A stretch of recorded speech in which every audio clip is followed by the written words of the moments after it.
there's 12 milligrams of Tirzepatide, that's abuse, or 300 milligrams of Anadrol per day loading, and that's also not unheard of. And men's physique guys are loading on 200 to 300 milligrams of Anadrol, allegedly. I know guys that have an IGF-1 naturally of 400 to 600. IGF-1 naturally? Yeah, 600. That's insane. Exactly. And they go on GH, yeah, nothing happened. Are you sure they're not like... Make them do full blood work, and they're like, why the fuck is your IGF-1 so high? The problem with the drug education is that the total picture is lacking. It's the total picture that you're after. The drug cocktail, the training, the nutrition. So you can say 4, 6, 8 IUs, it works, but what else are you doing? It's fine that you have growth hormone that produces IGF-1 downstream in the liver, and then you can use something to prevent the breakdown of IGF-1. It's nobody's talking about it. I'm the only one that talks about dipeptidyl peptidase 4 inhibitors, but then you have these educators in my inbox asking more details. So there is something with Trenbolone that increases metabolic waste products, and even the parabolin produced by Negma Laboratories was produced in Arachi's oil, where a lot of people are allergic for. It's a little bit of scientific evidence that Trenbolone increases inflammatory prostaglandins. It's just a very harsh compound, and part of that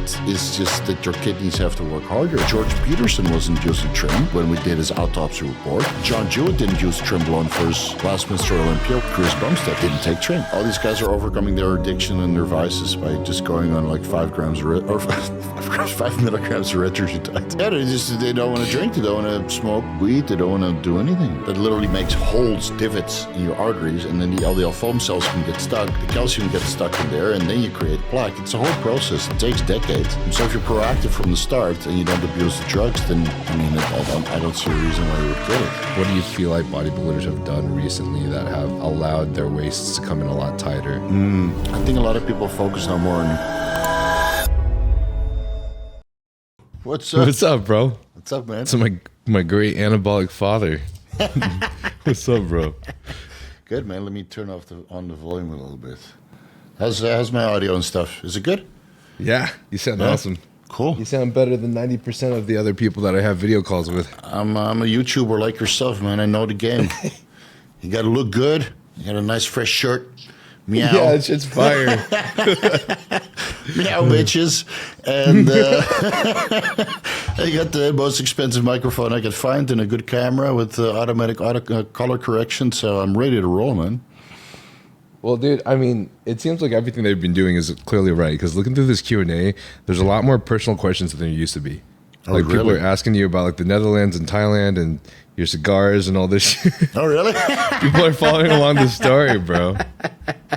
That's funny. Any questions about shitfluencers? Like other influencers and stuff?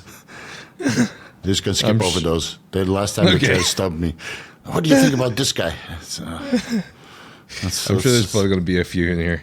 Yeah. Ooh, how many lady boys? That's crazy. All right. I'm down for that. In Thailand. Well, I'm down for that. Try everything once. Hey, this is my third appearance, right? Am I now a transparent celebrity? Yeah, 100%. I think you... I feel special, man. Thank you. Record for the most times coming on. Yes. Hell yes. How's it going with you, man? You moved in with your girlfriend and moved houses, and what's going on? Yeah, I'm growing up now, man. It's kind of crazy. It's weird. Such a great realization, right? Like you look back at your life, said, I live in a house with a nice girl. She's really hot, and we're in a relationship, and I'm well respected in the community. And saying, what the hell happened?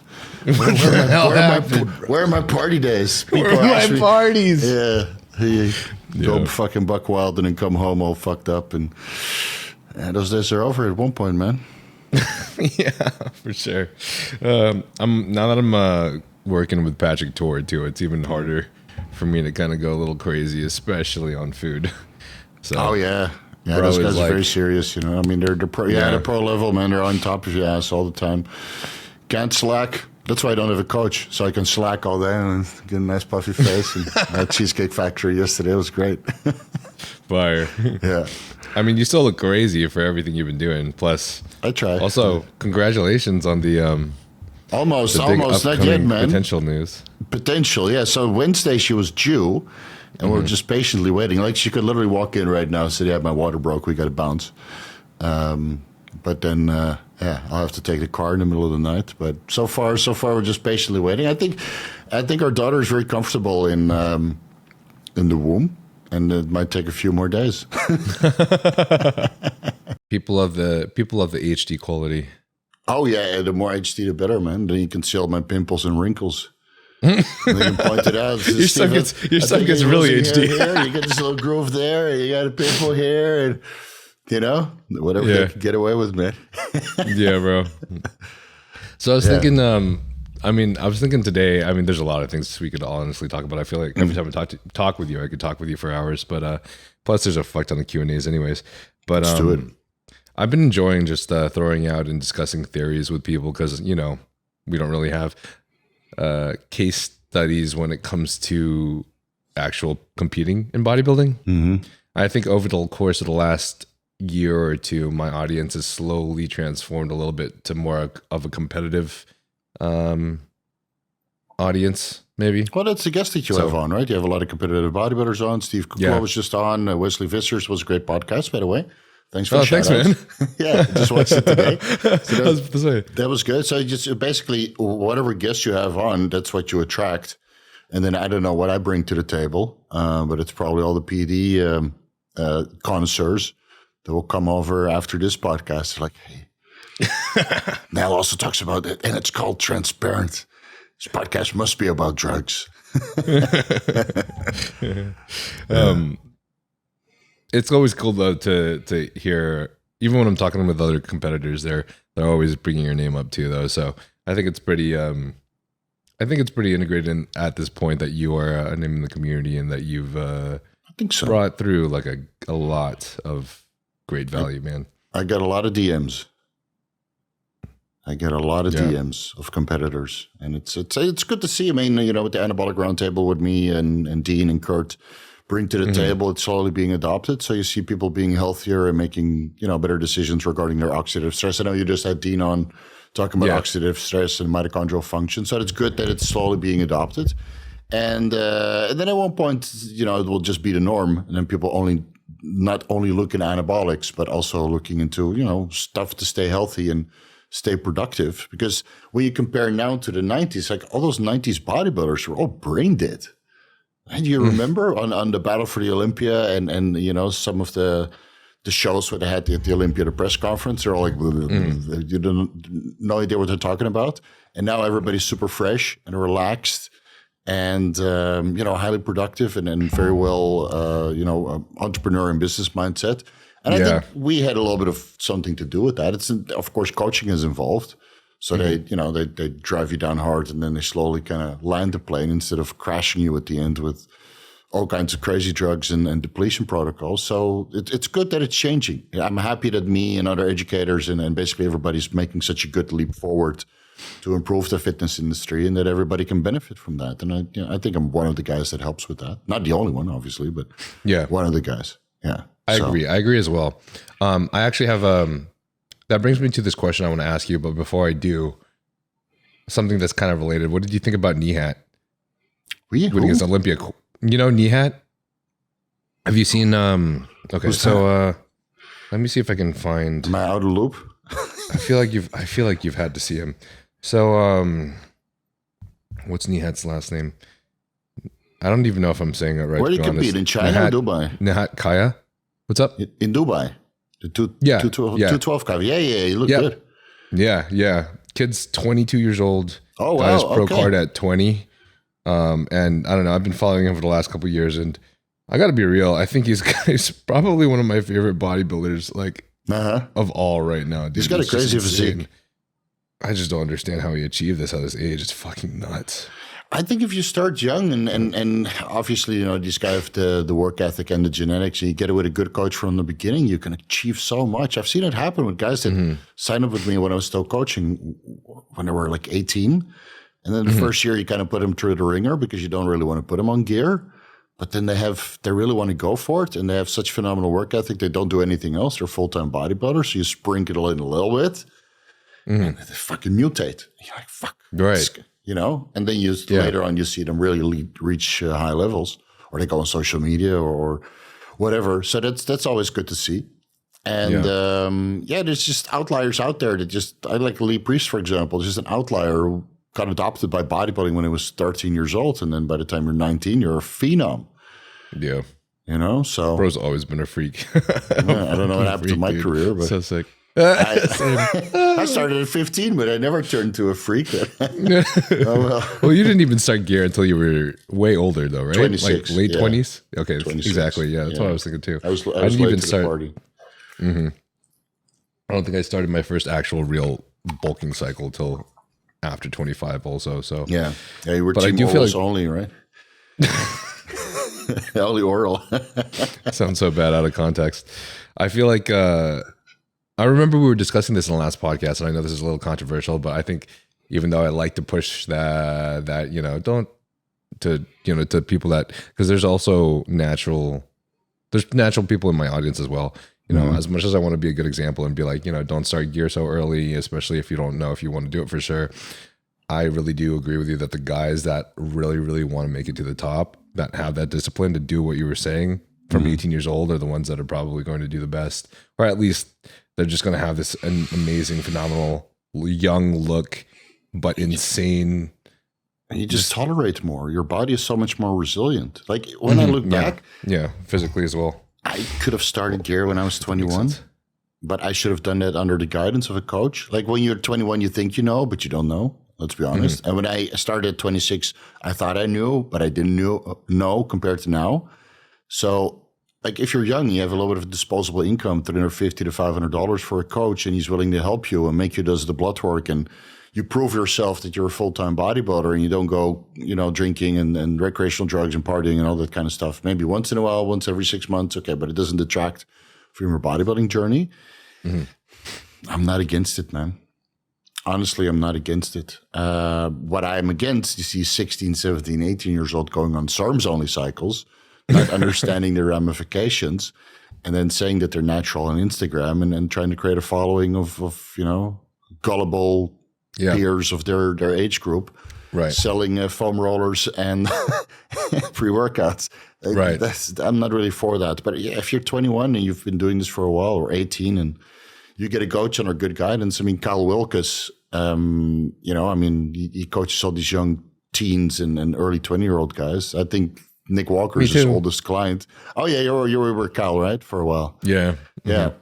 And he put all these guys on, I think they're pretty healthy from what I understand. You know, some of them probably push a little bit harder than what they admit to Kyle, but that's the age.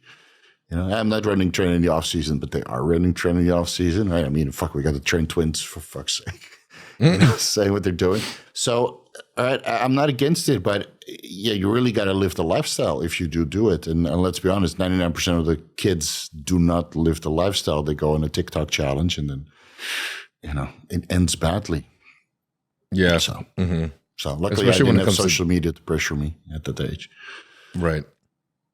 I feel like especially when it comes to diet too, you can just, I see a lot of younger people just smashing just those fucking doubles and the good in and out. I was so serious with my diet when I was younger, man. Like since 15, 16 years old, I started cooking my own meals. It's only after 40 that I became a little bit more lax. Because now I have the means to just go out to dinner all the time and go to steak restaurants and stuff. So like back then I had no money, right? So all you do is just spend it on whey protein and supplements to get gains. And now I have the gains and the money. So I'm like, you know, this weekend I'm going to eat some fucking cheesecake and just chill the fuck out. Yeah.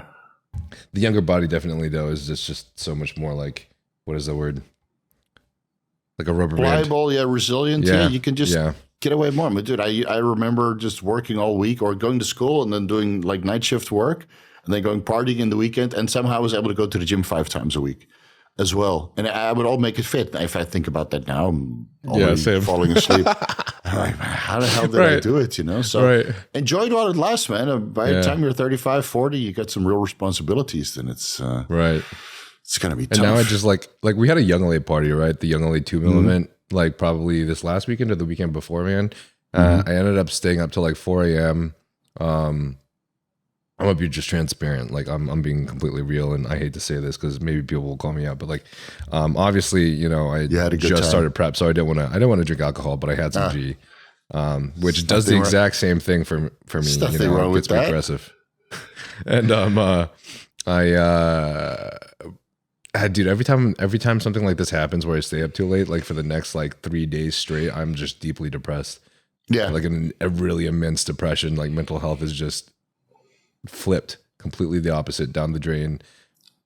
It's like almost dangerous, I find, for myself. Oh, is it that bad? So yeah, it's really bad for me. Like sleep and with G, it shouldn't be that bad. Like with M and stuff, of course, that depletes your serotonin levels quite a bit. Then, man, I remember those days. That's how I learned about 5-HTP. 18, you go partying, you take, two tabs of M, and then the next day you're like, I feel so down. Maybe I should replace my serotonin level a little bit with 5-HTP supplementation. Right. I think when I did use Molly a lot more back in the day, I would do a lot of I would supplement with magnesium during it, supplement with like emergencies during it. I would take glutathione right afterwards.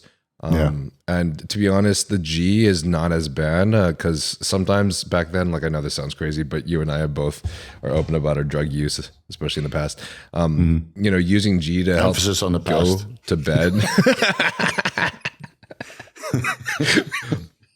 But like, people will like rail lines of coke all night long, stay up till 6 a.m., especially in LA. But you take something what the like brand is named after, right? Young LA. I mean, if it would be weird if there's no lines of coke there and some titties floating around and some titties. Yeah.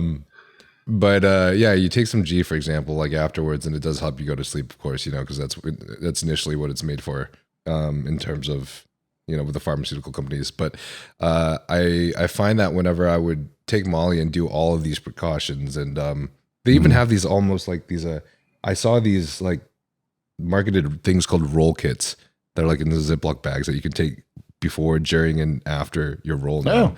So people are like on top of this shit now. But whenever I would do that, I would feel a lot better, and I would just make sure not to roll like 2 days in a row. Definitely not 3 days in a row. 3 days in a row is like you're dead for the next entire week. No, you you're might as well not even be existing. I remember those 3-day parties like I Love Techno in Belgium or Maastricht in Holland, where it's just multiple days in a row and you're just messed up. But then you usually kind of time your stuff. Like you keep the Molly for the end because otherwise you can't survive, But I guess I'm just saying that now at this point, it's like not even about the substance. It's the fact that I'm just not sleeping at the same time every day. Yeah. Like, I'm getting like used to sleeping before midnight, but then I like sleep at 4 a.m. the next day. And it just, I don't know, man, it really affects my mental health a lot. And I notice it significantly more than I did when I was younger. Yeah. So, it's kind of rough. Like I'm going to therapy every week.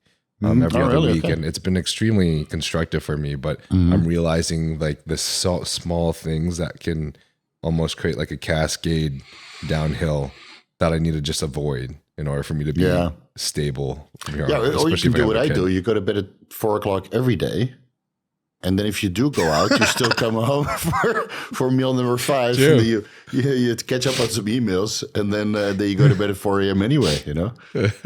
That's like the single man's life. Yeah, that's what I do. Like it's 1 o'clock here now in the morning, and I'm still fresh as the daisy. I had some Gorilla Mind Respawn, get some nootropics in. I'm ready for the podcast, and then I go to bed 3 hours from now. I'm all good. But if I go out for a cigar and a whiskey, then I come back at 2 o'clock, and then I have 2 hours to kind of recover, and then I still go to bed at 4. So that's what I used to do, man. I just lived a party life, and I would always go to bed at the same time. Do you think that's like branded into you now because of your past? So. Yeah. It's weird because I went to Bali for a week for our last holiday together with our kids. And then obviously my wife wakes up at 8 in the morning and then, you live the whole day together. So I had to wake up early. Instead of 12 o'clock, I wake up at 8 o'clock or 7:30 or something like that to kind of organize breakfast. And then I'm also wrecked for a week. But it might have been also copious amounts of alcohol that I was drinking. That doesn't help either. When I'm on holiday, I'm on holiday, man. I'm enjoying myself. So I think you just, if you follow a certain sleep schedule, it gets baked into you. That's your new circadian rhythm. And then if you deviate, it could cost you a couple of days. Yeah. But what are you going to do? You're not going to stay up late and socialize and party and, have fun, because that has to happen also. Otherwise, you turn into a hermit. And then you look back in your life when you're on your deathbed and you're like, all those times I went to bed early and all those guys that went out partying, I really should have not done that. Now you look back, you're like, fuck, man, I had a good time. You know, lost a couple nights of sleep, but so what? That's what I noticed in the last year, that since I've been on top of my shit, waking up like 8 a.m., where I used to never wake up even close to 8 a.m., I'm just not even able to like make it out with my friends anymore. If they do have like late night parties or birthdays, for example, like a lot of people in LA have their birthdays, have parties for their birthdays on like Friday night, Saturday nights, whatever. And especially if like this Asian group that I tend to hang out with in LA, these people, like they start like after midnight. And that's like when I'm just like turning off. So you got yourself a Caucasian girlfriend to kind of get away from that stuff. Nice farm girl. yeah. It's honestly her fault why I wake up early now. Yeah. But Caucasians are regimented, man. Sucks. But that's the life you chose. Hey, at least it's up to you and me to make this planet like one color. Right? You get like a little bit Caucasian and Asian mixed together, and then hopefully they'll go their own ways, and then mix some other colors in there to roll like light brown. Yeah, man. Yeah. And then this planet has one race, one master race of a mix of everything. So we're doing our best. We're doing our best. I guess I was just bringing up that whole like sleep thing though, because I've only talked about this maybe a couple times, but when I was younger, like in my teenage years, my parents they had me extremely sheltered just so I could study, get all A's, do all these things. And so basically I put this camera in the corner of the room, filmed my mom putting in the password to the computer so she could unlock it so I could do homework. And then, I would like play RuneScape in the middle of the night. Like literally stay up till like 4 a.m., 5 a.m. playing RuneScape when they were asleep. So I feel like because of that now, I felt like it was hard for me to even sleep on time during and after I got out of college. And then now that I'm really trying to be on top of it, bro, sometimes like it's weird. Like it naturally like just pulls back a little bit. Like I normally feel like I was waking up at like 5 a.m. at one point and 6 a.m. I had my call with Wesley was at 5 a.m. because, he's that's why you were so fucking groggy in the first 2 minutes, 30 minutes. Yeah, like, I was really tired, bro. I was dead. But it was, and it just like slowly over time, even though I try to sleep at the same time every day, my wake up time still gets pulled back later and later and later. Like naturally. Oh, really? So I don't know. It's a struggle for me personally. So the reason why I do it is because, first of all, it's very hot in Thailand and it's noisy. So I'd rather be asleep or less productive when it's hot and noisy. So I wake up at 12. Yeah. That's usually like where most of the noise is already gone because all those mobile markets are gone. And I sleep with the blinding curtains and earplugs and I have CPAP. And so I'm completely knocked off from the world, right? Nothing wakes me up, not even the street dogs. And then in the afternoon, it starts to get too hot. So all the mobile markets, they're no longer there. The little noodle shop is not coming and the ice cream shop and whatever they sell. So I could do like 2 hours of deep work, 3 hours of deep work with emails and maybe some consultations. And then I take my nap at 4 when it's really, really hot. And then after that, I can do some more work and go to the gym. But then late at night, that's when I'm most productive, weirdly. So I just naturally rolled into the schedule. And it might not be the best for vitamin D and circadian rhythm and that kind of stuff, but I've been doing it for years now. It really works. I mean, I can easily do 80 hours a week of work like this in 3 or 4 hour blocks and, a couple times per day and get shit done. And as a self-made entrepreneur, like it's just the way it is. It's what you got to do. Yeah. Yeah. And when my daughter's born, hopefully this week or early next week, I don't mind going to bed at 6 a.m. So my wife can sleep from 12 to 6 or 11 to 6, 7 hours. And then I'm just on daddy duty, reading up on some news and doing some research. And then if the baby cries, I can just go there and, hey, don't worry, daddy's here. And keep my wife asleep. What time does your wife normally sleep at right now? Yeah, right this time about 12, give or take. And then she wakes up at 7 to feed the cats and stuff. So she gets a good 7 hours in. Lately, she's been struggling because she's high pregnant. And then she has some acid reflux and the baby is super awake at night. So it's like moving around and stuff. And then I go to bed at 4, so 3 hours from now. Okay. Seems to work quite well. Yeah, at one point you'll get to that point as well. I feel like I already am, honestly. Yeah. Take your time, man. Take your time. Not the baby part. No rush to be a daddy. Yeah, she sleeps earlier too, so I feel like honestly, what you're saying kind of resonates with me. It makes me feel like not so alone because I'm kind of been just trying to like be in the same schedule as her, almost because I just felt like it was right, maybe. If you're a team, you do stuff together. Like you guys produce content together as well, right? Or you help each other out with the Instagrams and stuff. Sometimes, yeah. So if you do something together, like my wife is heavily involved with my work, so she works with me, but she can do it on her own. So some things we do in parallel, and some things we just do separately, and it's always worked like that. So at one point, I just told her, I said, listen, I'm zero productive during the day, so I'd rather just be more productive at night, so I'm going to go to bed at 4. And it was right around the time that cryptocurrency really started to take off, so I could do like good nighttime trading as well. And then that, just from a financial and just productivity perspective, it was the best decision I've ever made. So at one point I'll switch back to, I don't know, waking up at 8 when the kids go to school, but that's years down the line. Okay. No rush.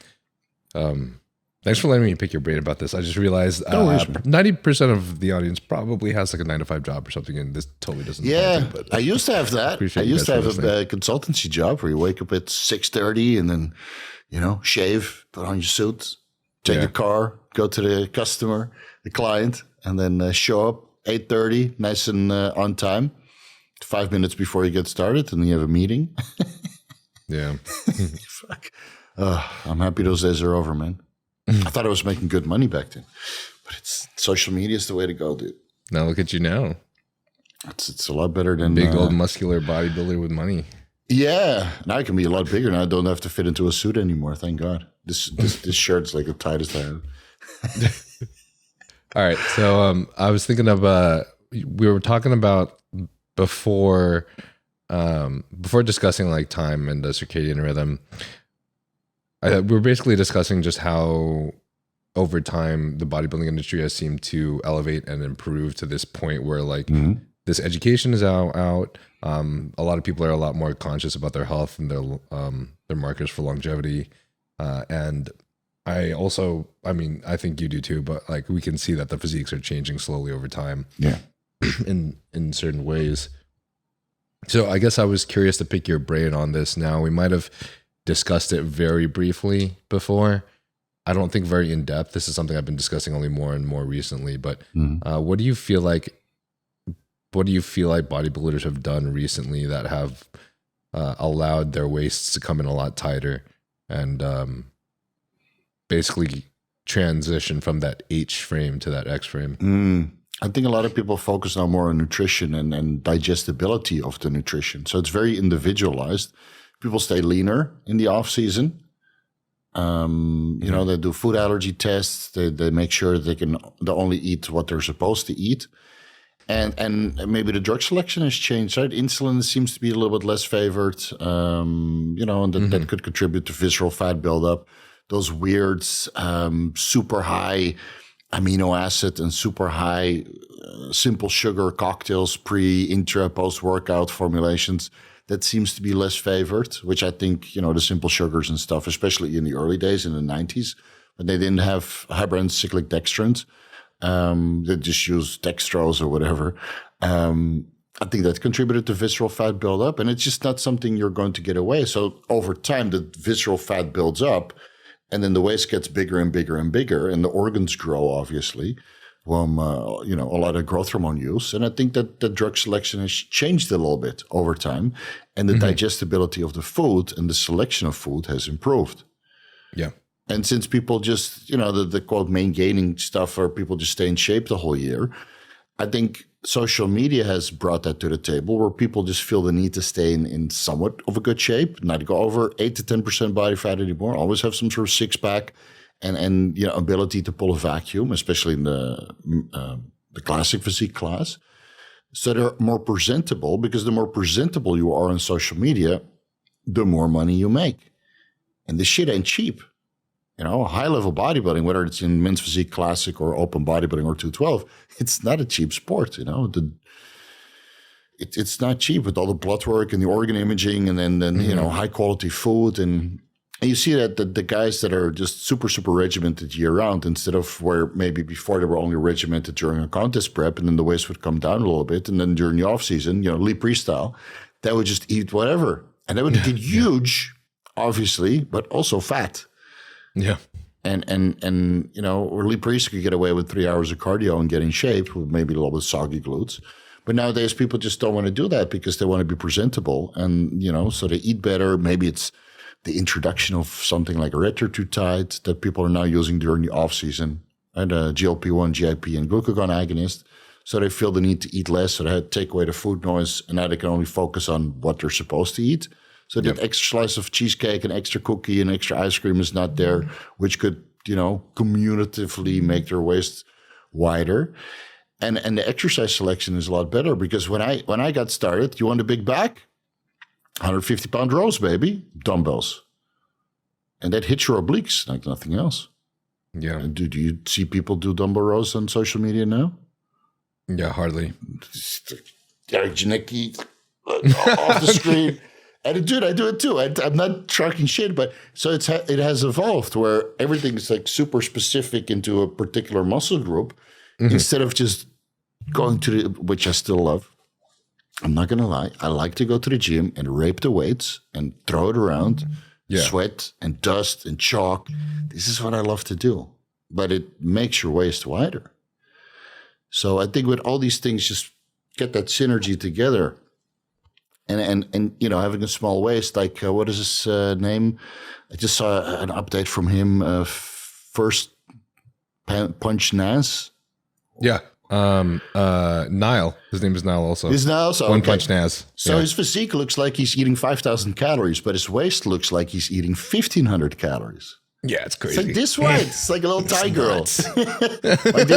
Like here in the gym, I go to some of these posh gyms, with air conditioning and fancy equipment, and you see these little Thai girls that are models or stuff, and their waist is literally like my arm is bigger than their waist. Maybe not now because I'm cruising.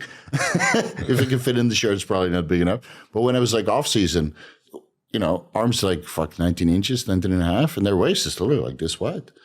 And you see it in the bodybuilders also. They keep their waist super tight. And I think it's just a cumulative effect of being really mindful with the exercise selection, being really mindful with the drug selection. I mean, Callum, Muscle Mentor, is an excellent coach, right? He knows what he's doing.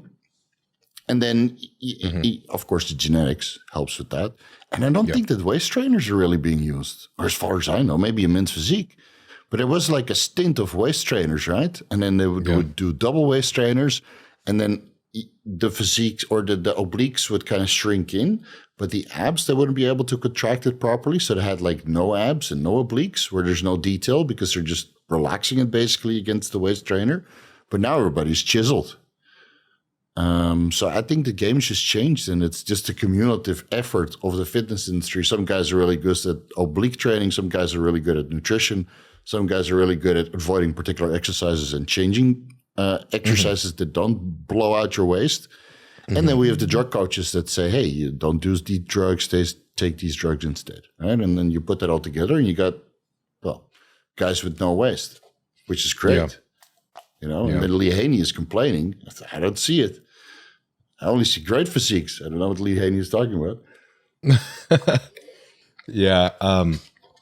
I think Fuad and some of these others put a good point that, because Lee Haney, freaking Hanes underwear. Lee Haney was complimenting when,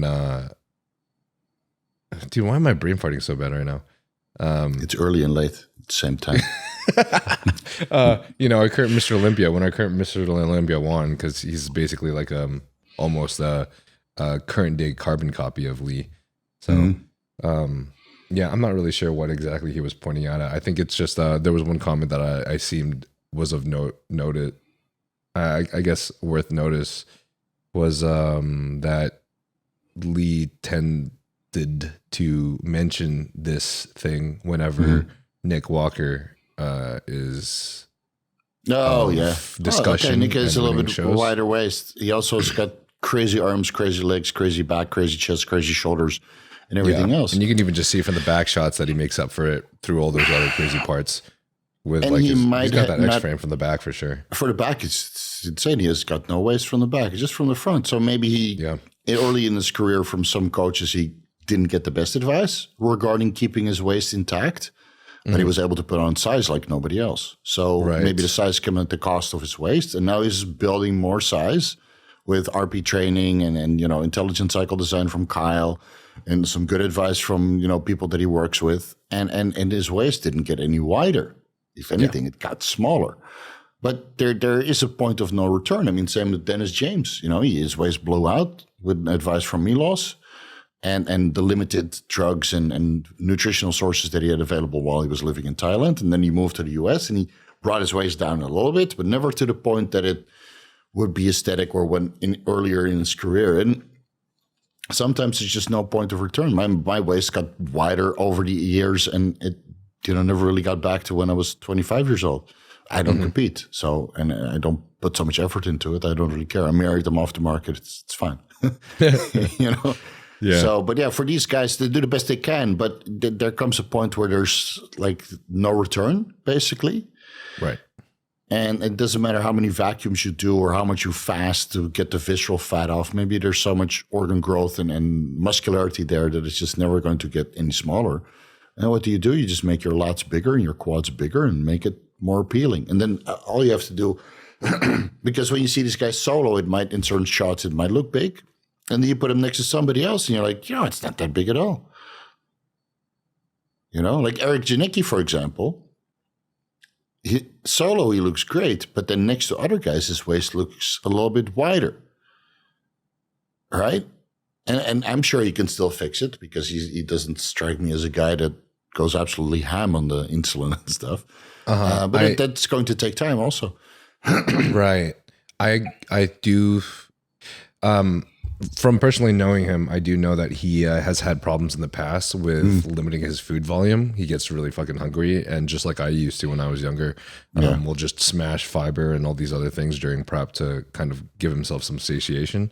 Yeah. And I think like what you mentioned, I was playing devil's advocate in this sense, saying that out of fear, maybe Retatrutide and some of these other GLPs may potentially, through slowing the digestive system, kind of just like what Kratom does in a way too, may almost create a higher amount of buildup in your stomach if you're eating the same amount of like protein or foods. But I think for most of these people, they just end up skipping some of the extra fiber and the extra volume because they don't even have the interest. They don't have the appetite. It. They don't have the digestion. So if you just, instead of doing a psyllium husk and a boatload of vegetables, as long as you have enough vegetables and a good amount of bile acid production, and you can stimulate that with thyroid hormones and soboterone, GC1, or Atka, right? Yeah, or fish oil, good amount of fish oil with every meal. You create this intestinal motility that it doesn't get stuck. And otherwise, there's hydrotherapy, man. You can do that once a month, and your gut microbiome gets a little bit, violated. But it's for the because you're flushing out half your colon basically, and so there's always ways around it. But I think Retatrutide, even at a low dose, at 0.5 milligram 3 times a week, that's 1.5 milligrams. It's even lower than the clinical trial dosages or the starting dose of the clinical trials. So if that takes away the food noise and you don't overeat, even if it's on vegetables, then I think that could be a game changer for a lot of people. I mean, since I started talking about liraglutide 3 years ago, the waist have come down. And I have a lot of these guys in my inbox asking me, and then Chase Irons also, we have a lot of these guys asking us how to use these GLP-1s, responsibly. That's why I made deep dives about it. That's why I documented the liraglutide and the Tirzepatide and Retatrutide. I documented all of that on my channel. And when I go into my affiliate sales, I see the names come by. I see exactly who's buying that stuff. So I know it's making a huge difference, man. It's making a huge difference. And that's what the drugs are there for, eh? Yeah, I can use Anadrol to carb loads, but I can't use Tirzepatide. Come on now. Just leverage the drugs for what they're there for, as long as you don't abuse it. There's 12 milligrams of Tirzepatide, that's abuse, or 300 milligrams of Anadrol per day loading, and that's also not unheard of.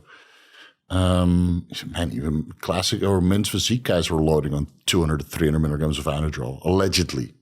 Damn. Allegedly. Damn. Oh, yeah. Fuck.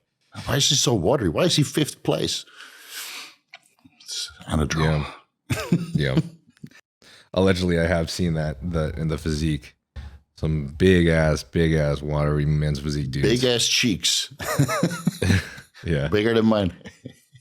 So, yeah, I think all these new drugs and stuff, and of course the developments in nutrition and intestinal health, I think it just slowly trickles down, and the smart guys, they leverage as much as they can. And that's why we see so many crazy physiques. I mean, I think their physiques have improved, honestly.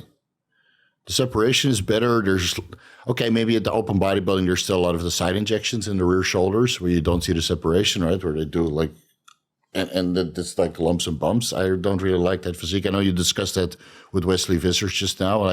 That guy's never pinned his delts in his life. I mean, that's how it should be, you know? But yeah, some guys still go a little bit ham in the open circuit. And then you see these rear delts, they basically attach to the ear. So all these little things, I think it's just slowly improving. But I like the physiques now more than before. I'm going to be honest. Me as well. Yeah. Except if they had just little bigger arms, that would be pretty sick. You can never it's the only thing I had to fight. Yeah, except for Nick. I think Nick's arms are big enough. Nick's arms are pretty fucking sick, yeah. I guess I'm thinking about classic physique too. Like with the weight cap, I've noticed that I feel like the arms it's almost better for you to put more into like your lats and your legs than put it into your arms in classic right now. Like Ramon is the only person I can think of. Classic physique, you're right, yeah. Yeah. Like Ramon has big arms, but like he, out of how many other guys who prioritize the other body parts compared to like say the 90s or the two, but they got the weight cap, you know. Yeah. And of course Chris and Urs, they don't have the best genetics for arms. You know, Mike has got some good arms. Wesley's got some good arms. Ramon has got forearms bigger than, I don't know, that's literally Popeye forearms. Insane. But he's also barely making weight. They got to stretch him out before he gets measured to give him a half an inch so he can jump a weight class. But I think with classic physique, it wouldn't surprise me if they put another jump in the weight class. It wouldn't surprise me if they do that eventually, because I'd be chilling. Look at Mike Sommerfeld, man. I mean, he's like a mini bodybuilder. Yeah, Mike's proportions are massive. That's insane. And that's why I don't understand. If you look at like Mike Sommerfeld or Wesley Vissers, you look at these guys and you're like, and you see these old timers complaining. And I'm like, what? You got protein in your eyes? What the hell, man? Your dream tan, it's even worse. I can't see it. I can't see anything to the dream tan. I mean, look at these physiques. They're insane. They would destroy most of the guys from the 90s. Honestly, because they're way better conditioned. They're way better proportioned. You know, posing might not be as good. I'll give him that. Posing was phenomenal back in the day. But the proportions were very different in the 90s. Yeah. I gotta say, like I really love the proportions in the 90s too, just because the arms and the limbs were just fucking huge.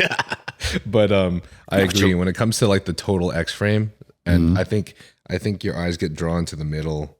Like, you know, I don't know if you've heard of that before. That like if you have so much detail, like your abs, for example, in the middle, your eyes just kind of get drawn to the center of each competitor. I almost wonder if that's why this X frame with big lats, big quad sweeps is just very pronounced right now.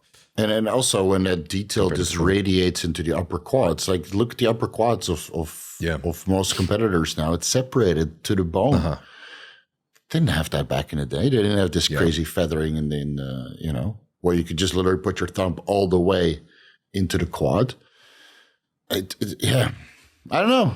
I like new stuff, man. I mean, I like old movies. Don't get me wrong. I can watch. You know, I can watch the Redux edition of Apocalypse Now, no problem. But I can also watch new movies. So, you know, go with the times. Don't give these guys some credit, because it's a lot of hard work, and they got to deal with a whole new level of drama from social media. It's not easy.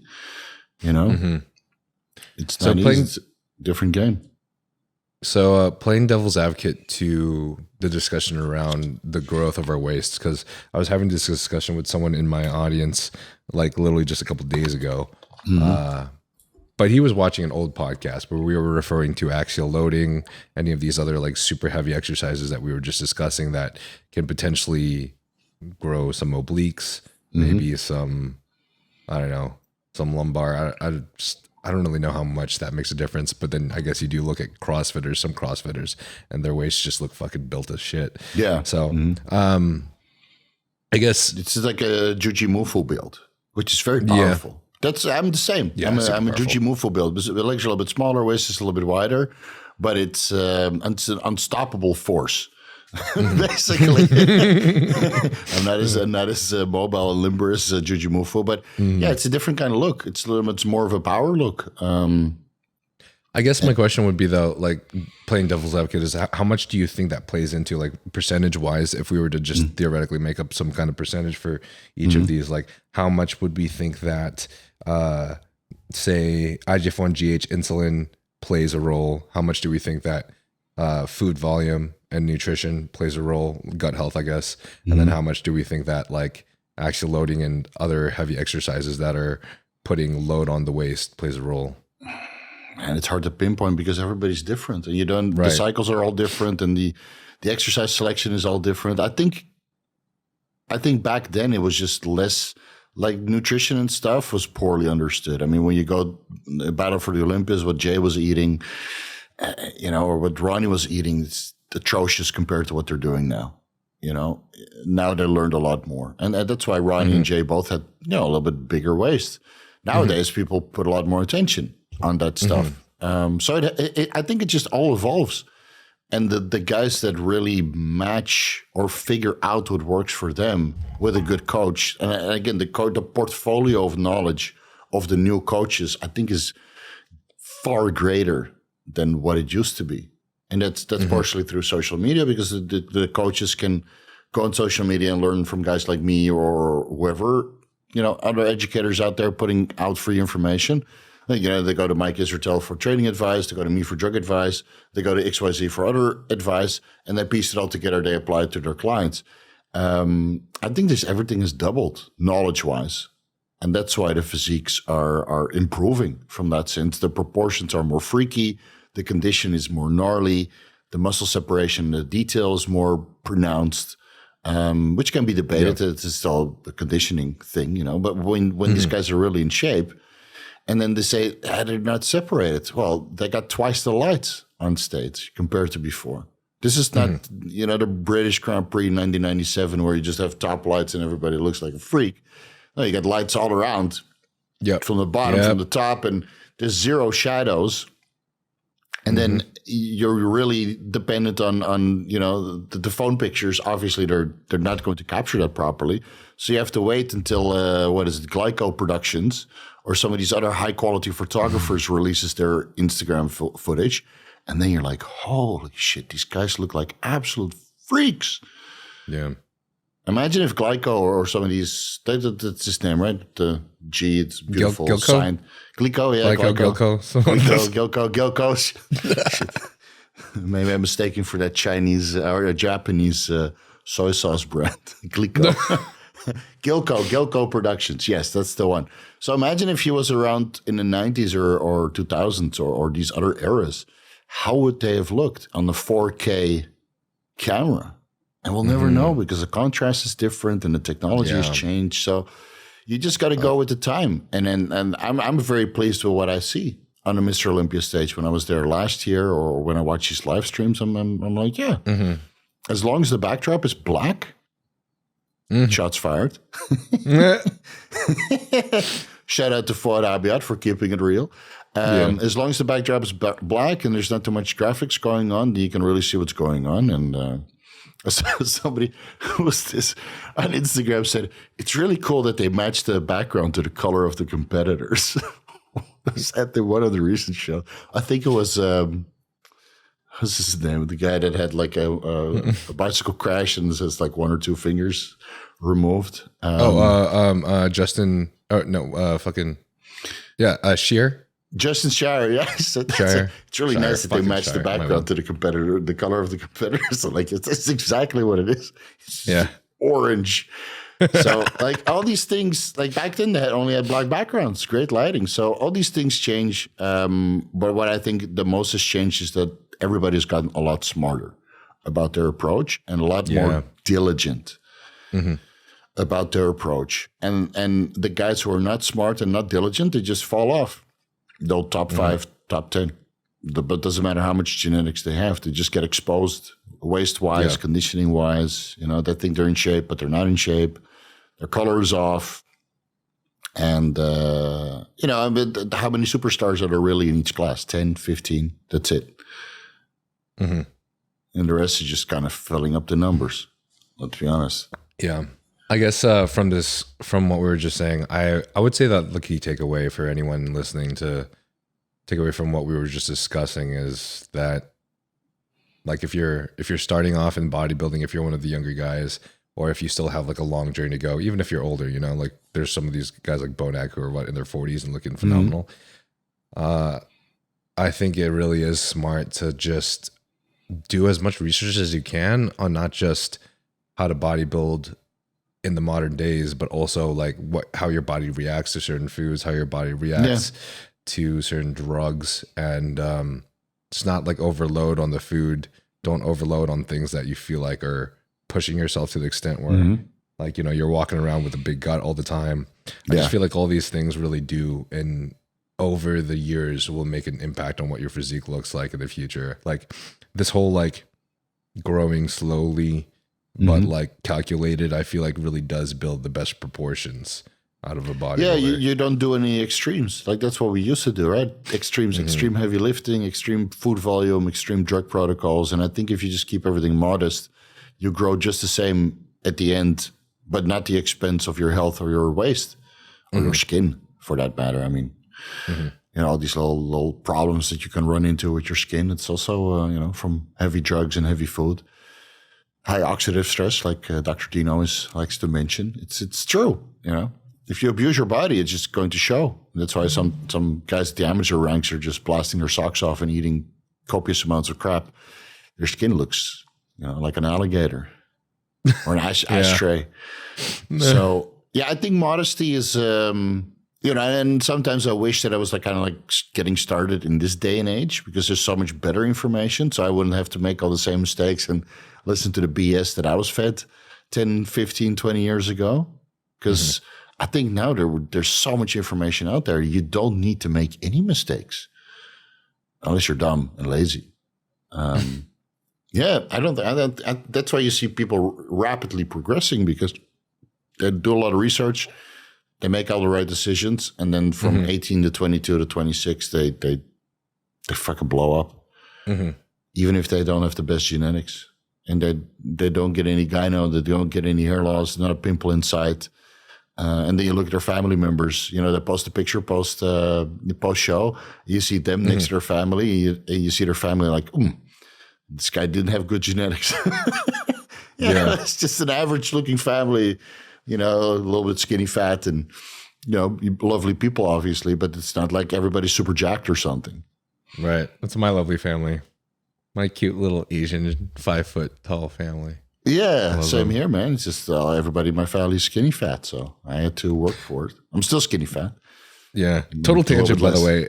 Tangent, by the way. I was listening to one of your Q&As, and I remember you discussing, I remember you going on a tangent about your mom who created diapers out of old cloths, and then you burning your childhood traumas. Yeah, it's terrible, man. She's coming for 3 weeks in September. It's going to be fun. Oh, man. I feel like I've never related harder. Yeah, it's... Dude, my mom used to use rubber bands and put them around, like these tiny little rubber bands, and would just strap them around my teeth to close the gaps so we didn't have the pay for braces. And now to this day, I have crooked teeth. And I need my dentist keep telling me I need to go get Invisalign. So at least we saved money back then. You can shave them down in Turkey and do the Instagram or the influencer discount for the... I mean, I have terrible teeth as well. Whatever, man. You're off the market. You don't have to care. What's the point? You know, you want to get veneers for your audience? Maybe when you have 500,000 people and people start bitching. You know, look at this guy's teeth. Yeah, veneers would be sick.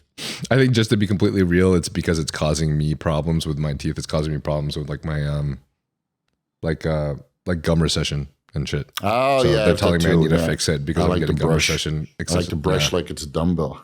So the doctor's like, you got to stop brushing so hard. I said, I like it clean. So use floss.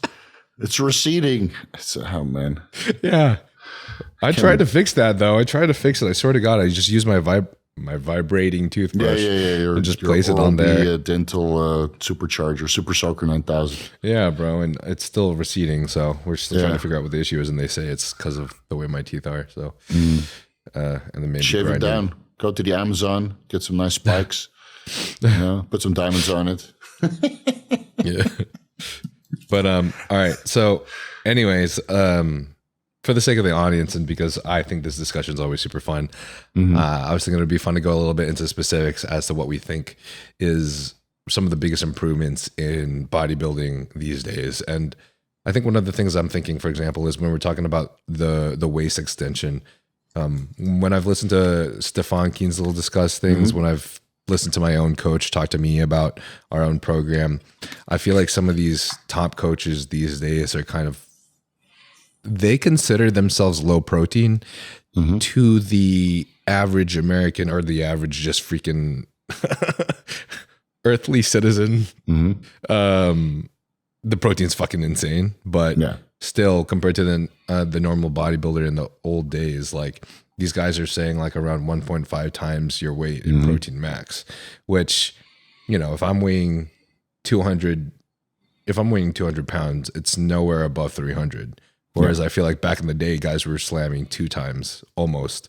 So I'd be slamming like 400 grams of protein. Yeah, and I think with anything, there's of course diminishing returns. So the more protein you eat, at one point, it's not going to synthesize new muscle tissue. I mean, what Justin Harris always says, you're lucky if you get 25 grams per day, which would be like 30 pounds a year, which is not realistic. You get maybe 5 grams per day, if that. So why eat so much protein? So we eat protein for 2 reasons. It's satiating.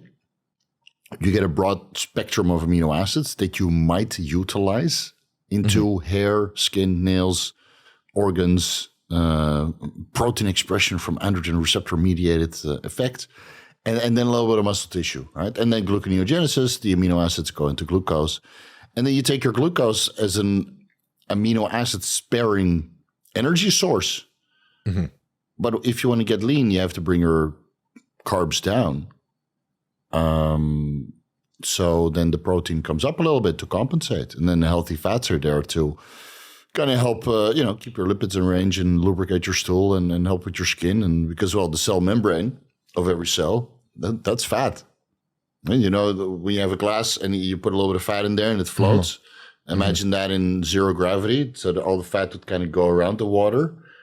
And now you have a membrane of fat around this water bubble floating in space. That's your cells. So if you go zero fat, then the membrane of your cells is compromised after a while, and then you get like nasty skin. And now, of course, with steroids, you kind of can circumvent that. But yes, a super low fat diet for a very long period of time, you see people get like a loose, flabby, thinny skin, and like what old people have. But then you're 30, you know, and then everything. Well, I feel like it also and stuff. I feel like it just also affects their like daily efficiency and like their mental processes too. Oh yeah, especially over time, and their mood, of course. That goes to first. So I have zero libido. Go eat a hamburger. I have a lot of libido. I should eat hamburgers every day. No, you just need to eat a little bit more fat in your diet. The hamburgers was to get you out of that. Even if they're like supplementing testosterone too, you know, I tend to see there's not very many guys that can go like close to zero fat and be okay with it, you know.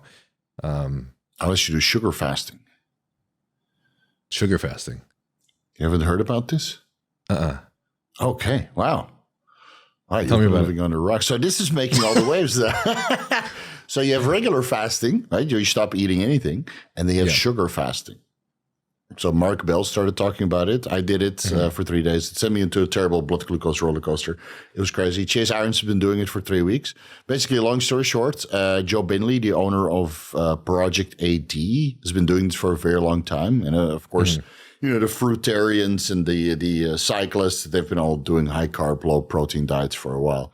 The idea behind it is that you avoid protein, particularly isoleucine, and then in the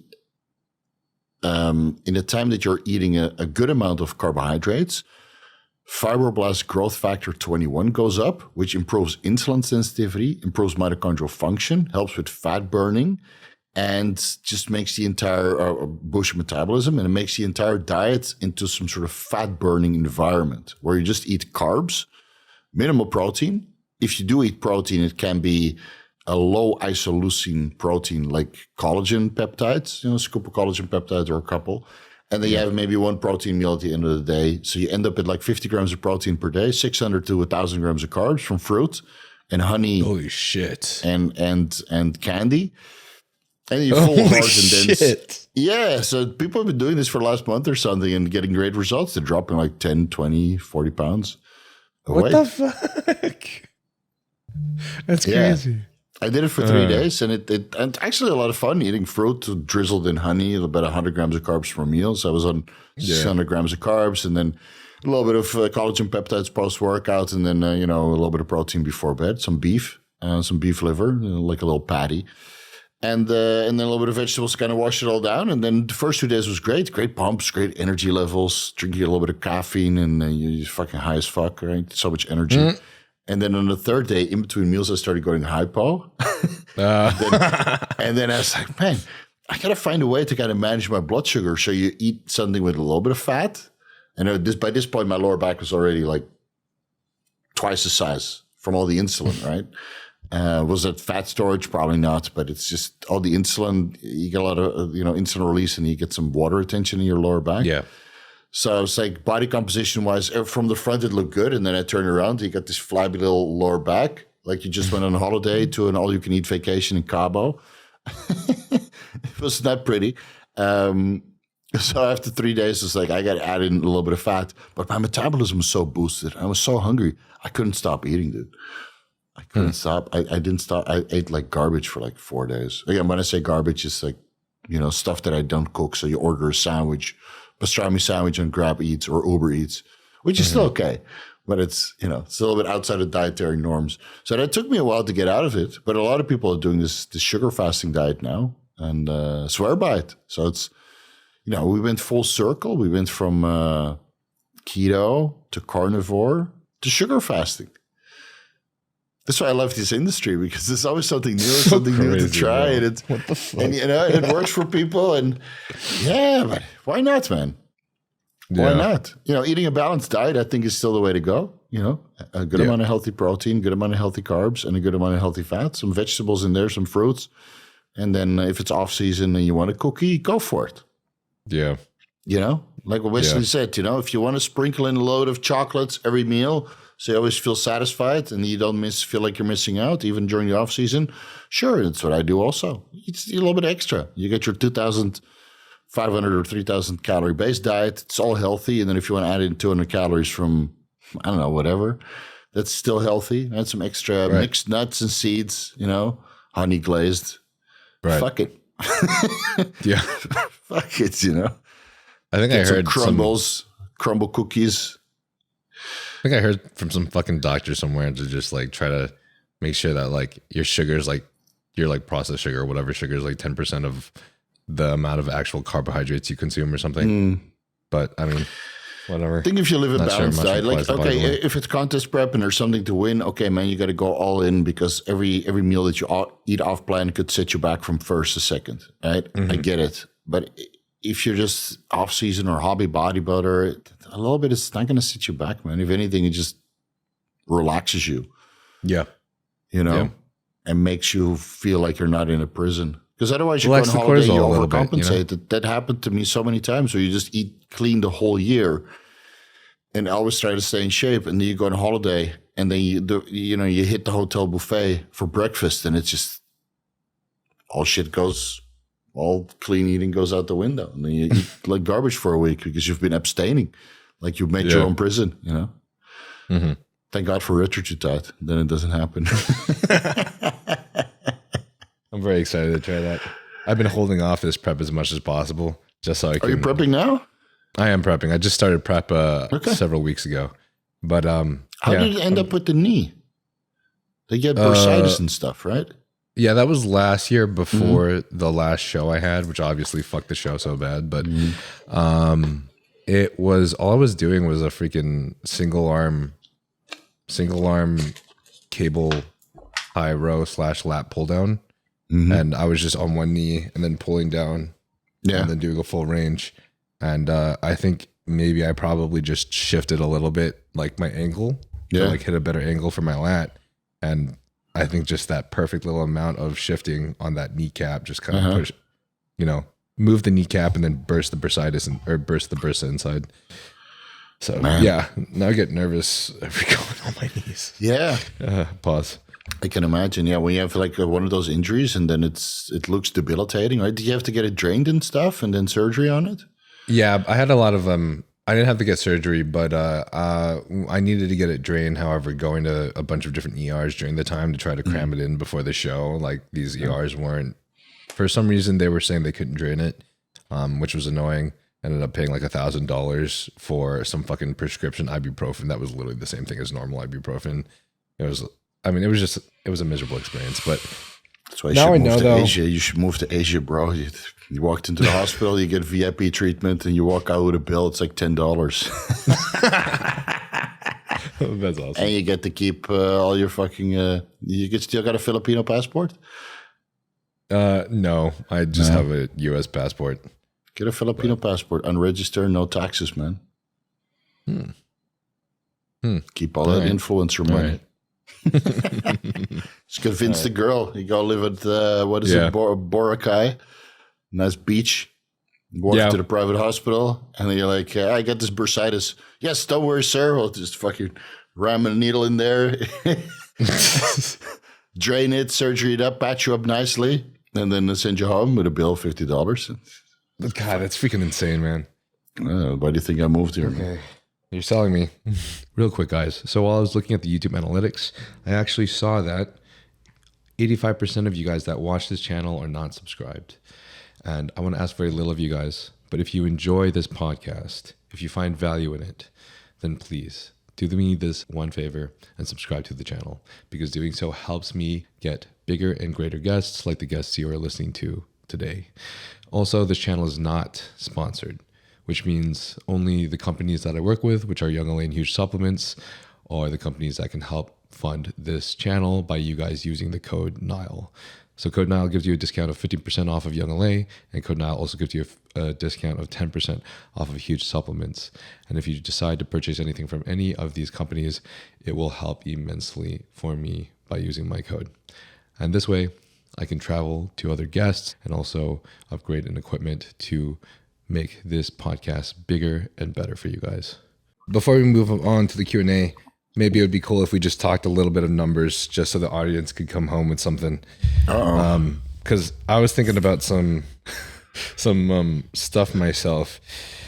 So I guess first off, with GH, from the people that I've talked to and some of the figures that I've listened to, I feel like it's pretty typical that most competitors, I don't know about men's physique, but I would assume they're the same. Most competitors normally hit a minimum of 4 IUs of GH total. And then I feel like I see most, if they're like taking a moderate dose, normally don't go very much higher than 6 to 8 IUs. But I do know some of the other guys will sometimes, some of the bigger guys or the guys that are more aggressive may go higher. Do you ever see any benefit to doing so? Because I know John Drew had also discussed, like, you know, if it's not very super physiological until it's about 4 IUs. But then above that, it's like, how much does that really continue to help aside from diminishing your wallet?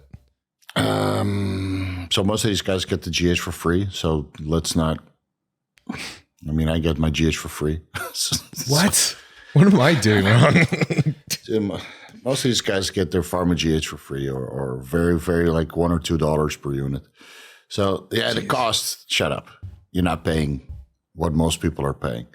Then the second thing is that most guys are gatekeeping how much units they're running. So they might say 6, but in reality it's 12. And then they use scientific evidence to say that beyond 6 IUs, there's no peak in IGF-1. It's the IGF-1 that you really want. And if they're really using 6 to 8 IUs, they're not talking about their 4-gram cycle. So you have to look into the total picture, right? And again, some guys just respond better. I know guys that have an IGF-1 naturally of 400 to 600. Right? IGF-1 naturally? Yeah. 600. That's insane. Exactly. Really? And they go and are you sure they're not? Happened. Are you sure they're not like secretly because on they something? come to me natural. They're LVH, FSH, it's all, and make them do full blood work, and you're like, why the fuck is your IGF-1 so high? That's insane, dude. Yeah, it happens. My natural IGF-1 level was like 110. Yeah, mine's like 125. Oh shit! Until I use growth hormone, it's like 325. I'm like, yeah, I'm halfway to the guys with good response. So yeah, everybody, and then okay, it's in serum, but you don't know how to respond on the receptor side, right? So what the problem with drug education is that the total picture is lacking. It's the total picture that you're after: the drug cocktail, the training, the nutrition. So you could say 4, 6, 8 IUs it works, but what else are you doing? You know, how much hours are you sleeping? What are you stacking it with? Are you stacking it with insulin or IGF-1 or a dipeptidylpeptidase 4 inhibitor to prevent the breakdown of IGF-1? Right? It's fine that you have growth hormone that produces IGF-1 downstream in the liver, and then you can use something to prevent the breakdown of IGF-1. Which nobody's talking about. I'm the only one that talks about dipeptidylpeptidase 4 inhibitors. Yeah, and then you have these guys, these educators. Right. So but then you have these educators in my inbox asking more details. So what does it do? Right? And are they keeping that then on their membership website, or are they keeping that internally for their clients only? I'm not sure. So yeah, drug use is very simple. You start low, you build your way up, and whatever dose you end up where you get the maximum benefits for the least amount of side effects, that's your individual dose. And it might be 4 IUs, 6 IUs, 8 IUs, 12 IUs, 20 IUs. And then it also depends on what you're using, because on the Anabolic Roundtable, we just discussed like what kind of binders and preservatives they use in these pharmaceutical and generic growth hormones. Some of them use poloxamer 188, which can actually be negative for your kidneys, increase your cystatin C and creatinine levels. And that seems to be only available in those premixed formulas. So you have norditropin pens, genotropin pens, omnitropin cartridges contain poloxamer 188, and that might have a negative effect on your kidneys, which might also alter your kidney filtration and manipulate how you retain water. So the brand of growth hormone really plays. So if you say 6 IUs Serostim, which doesn't have poloxamer 188, it might be better than 6 IUs norditropin or 6 IUs generics, which is like 97.7% pure versus 99.7% pure. So it's a 2% difference. And for those 2%, you might get amino acids that make you retain water or promote the excretion of water or promote lipolysis, for example, might be an HGH frag, for example, or close to it, that interacts with the receptor but only causes lipolysis, as an example. So that there's these numbers are interesting as a starting point, but if you don't experiment and look at the total picture, then it's meaningless, because your cycle, it works for you, obviously, but it might not work for me. And dude, if I do your cycle, I would not end up looking like you. And if you do my cycle, you would not. I hope not. You know, you don't get a wide waist like I do and a round face. Yeah. So, you know, the education is there as a starting point, and then the user of these drugs has to make a decision. How does this particular drug, with this particular drug education, with a range of ideal dosages, fit into the rest of my protocol? Because if I'm taking 4 grams of gear versus 2 grams of gear, this 4 IUs of growth hormone is not going to act the same on this other cycle, because the other stuff is different.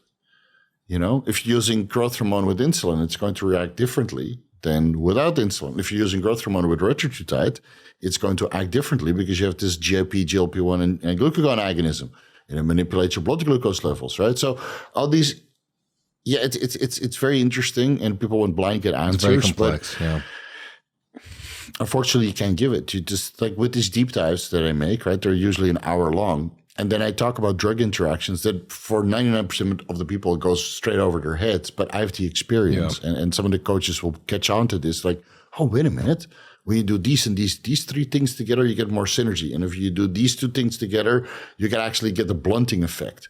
And I think the smart coaches will catch on to that because they have a lot of experience working with clients. But yeah, it might also mean that one guy needs 4 IUs of growth hormone to get the same effects of another guy on 12 IUs of growth hormone because the brands are 100%. Different. Their individual response is different, and their drug cocktail outside of the growth hormone is different also. So again, start low, build your way up, and see where you land, and then hopefully your wallet will agree, and the mirror as well. It's like, for $200 per month, I look fucking fantastic. Yeah. Win. As long as your blood work, your liver doesn't fall out of your asshole, then it's fine. But if you take $2,000 per month to look average, I might want to pick up another sport. Well, that's the thing that I find interesting is why I like to bring up these topics is I feel like some of these synergies, are very interesting, especially in a way where I almost feel like cause a multiplication or a really at least significant increase in progression, but for the sake of some kind of drawback, right? For example, I think one of the things that has been in the industry for a while that we know of is, for example, Milos's really high insulin protocols, and over time people combining that with GH. But now you look at what some of these high advanced coaches are doing nowadays, and I like to analyze things that Patrick is doing because he's, even before I joined him, I was always just so intrigued at his coaching and his clients. And one of the cool things is it seems like he still utilizes a lot of these, but obviously for certain individuals brings them back to a moderate place. Milos had like 100 units of insulin in a day. For someone like me, for example, a lot of you lug. Yeah, a lot of them. Hey, but this guy's round as fuck, man. So right. I think the roundness is like for me, for example, Patrick will have me. He's had me do the most minimum amount of insulin. Obviously, I have just started off, but it was like 3 IUs before and then 3 IUs after, specifically just on my leg days because legs are what I had to progress. At this point now. During prep, the insulin use is limited to only on leg days, 4 IUs before the workout, and that's it. So compared to 100 IUs in a day is a pretty drastic change. But something interesting that he brings up is like that I think a lot of coaches have discussed, and I like this is completely theoretical. So we don't know really how much this contributes to overall gains, or even like say like a buildup of insulin resistance or visceral fat in the long run, or this stomach growth. But like combining GH and insulin around the same time, like GH and insulin are supposed to be like antagonistic of each other in a way. Like like to a certain GH, extent.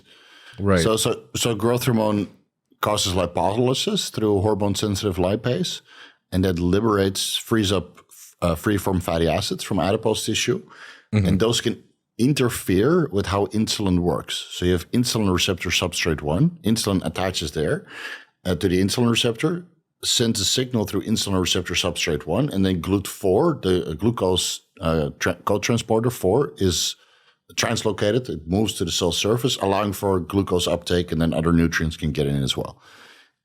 If these free-form fatty acids are there, this communication between the insulin receptor and what is it? Insulin receptor substrate 1, it doesn't work. But if you take carnitine and you help with these free-form fatty acids and medium and long-chain triglycerides to absorb into the mitochondria, they're not floating around in the bloodstream. They're not inhibiting this insulin effect. And if you train, you also get GLUT4 translocation without the presence of insulin. So you would take insulin pre-workout, you could take growth hormone at the same time, burn away the fat, be insulin sensitive. And then during the workout, as insulin starts to work, you get additional GLUT4 translocation for glucose uptake post-workout. So the timing here and the ancillaries, basically, the co-drugs that you administer, heavily play into that. And then if you use mitochondrial peptides like MOTC, SLUPP332, SS31, alongside of this. Methylene blue. Methylene blue. The glucose uptake and the mitochondrial function is so enhanced that it doesn't matter if insulin is somewhat inhibited, because it's probably not even inhibited, because again, the free-form fatty acids and simple sugars are just being utilized by the mitochondria while you're active. And then you create this entire anabolic and nutrient uptaking environment for your body to kind of overrule that effect. And this is what we've learned in the fitness industry. You know why guys like Patrick Tuor and Stefan Kienzel and myself were so good at these drug interactions and these little nuances? If you feel like any of the medications that we spoke about today may benefit you, such as BPC 157, GH secretagogues such as Tesamorelin, IGF1, oxandrolone troche, Semaglutide, then you can obtain these from Transcend HRT, and the link for that will be in the bio. If you feel like you're experiencing symptoms of low testosterone, such as depression, anxiety, lack of motivation, as well as lack of sex drive, then you can get this checked out as well by getting your blood work done at Transcend, and they will provide you expert medical analysis. Transcend HRT has worked with many professional bodybuilders and pro athletes, such as Thor Bjornsson, Phil Heath, and Jeremy Buendia. And if you feel like this podcast has any relevancy to you, I do believe that this clinic will provide of great benefit to you as well. Thank you for your patience, bro. Sure, that shit man, was no life-changing. I know it's your morning, but I always had my coffee this morning. So I know exactly how it feels. Like, I was like, oh, not right now. I gotta hurry the fucking bathroom. It was alarming, bro. Yeah, I was it happens. spooked. It came out of nowhere. Did you have a cheat meal yesterday or what?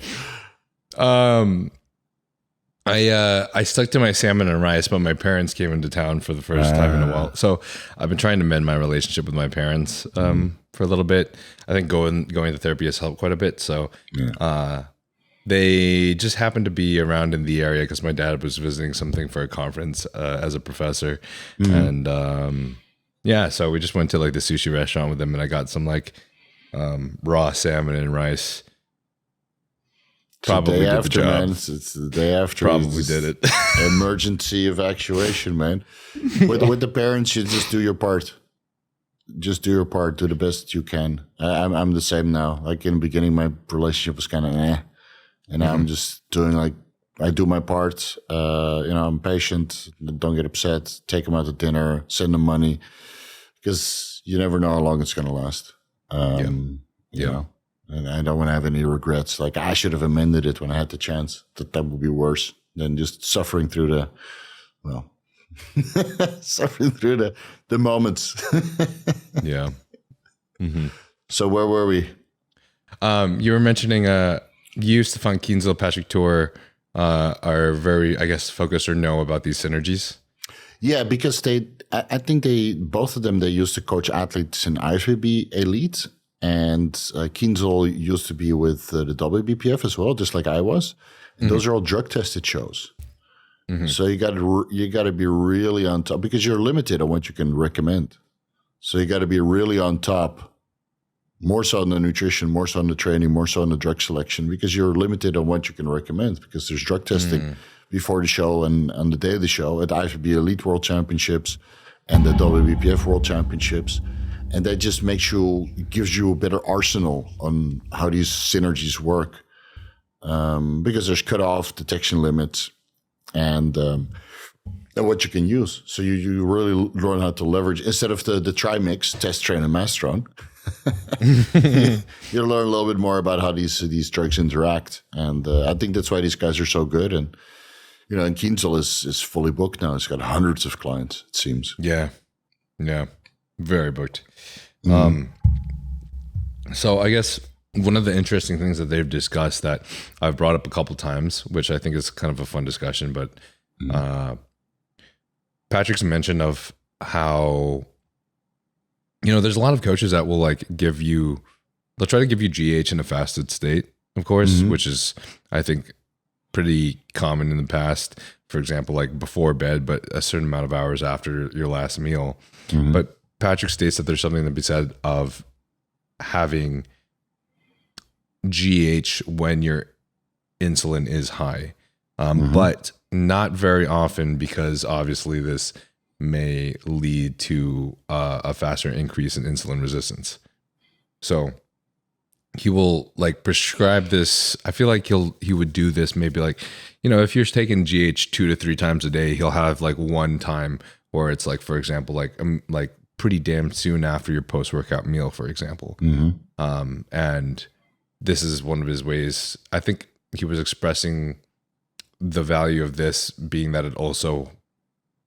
you also kind of yield higher IGF-1 levels from it. True. And potentially higher muscle gains from it as well. So, I mean, that was kind of his strategy, which I always found pretty interesting. It's true. And again, if you have it post-workout with a post-workout meal that's high in sugars, you get a little bit of lipolysis. Again, the exercise, and if you use some carnitine, whether that's injectable or mitochondrial support aids, the free form fatty acids and this inhibiting effect of insulin receptor substrate and a potential for insulin resistance is non-existent. So I wouldn't worry about it too much. And you see these people like, I take my growth hormone before bed. I wake up with a fasting blood glucose now of 101. Okay, are you doing daily fasted cardio? Are you waking up with the alarm clock, sending your cortisol level sky high, giving you a glucose dump?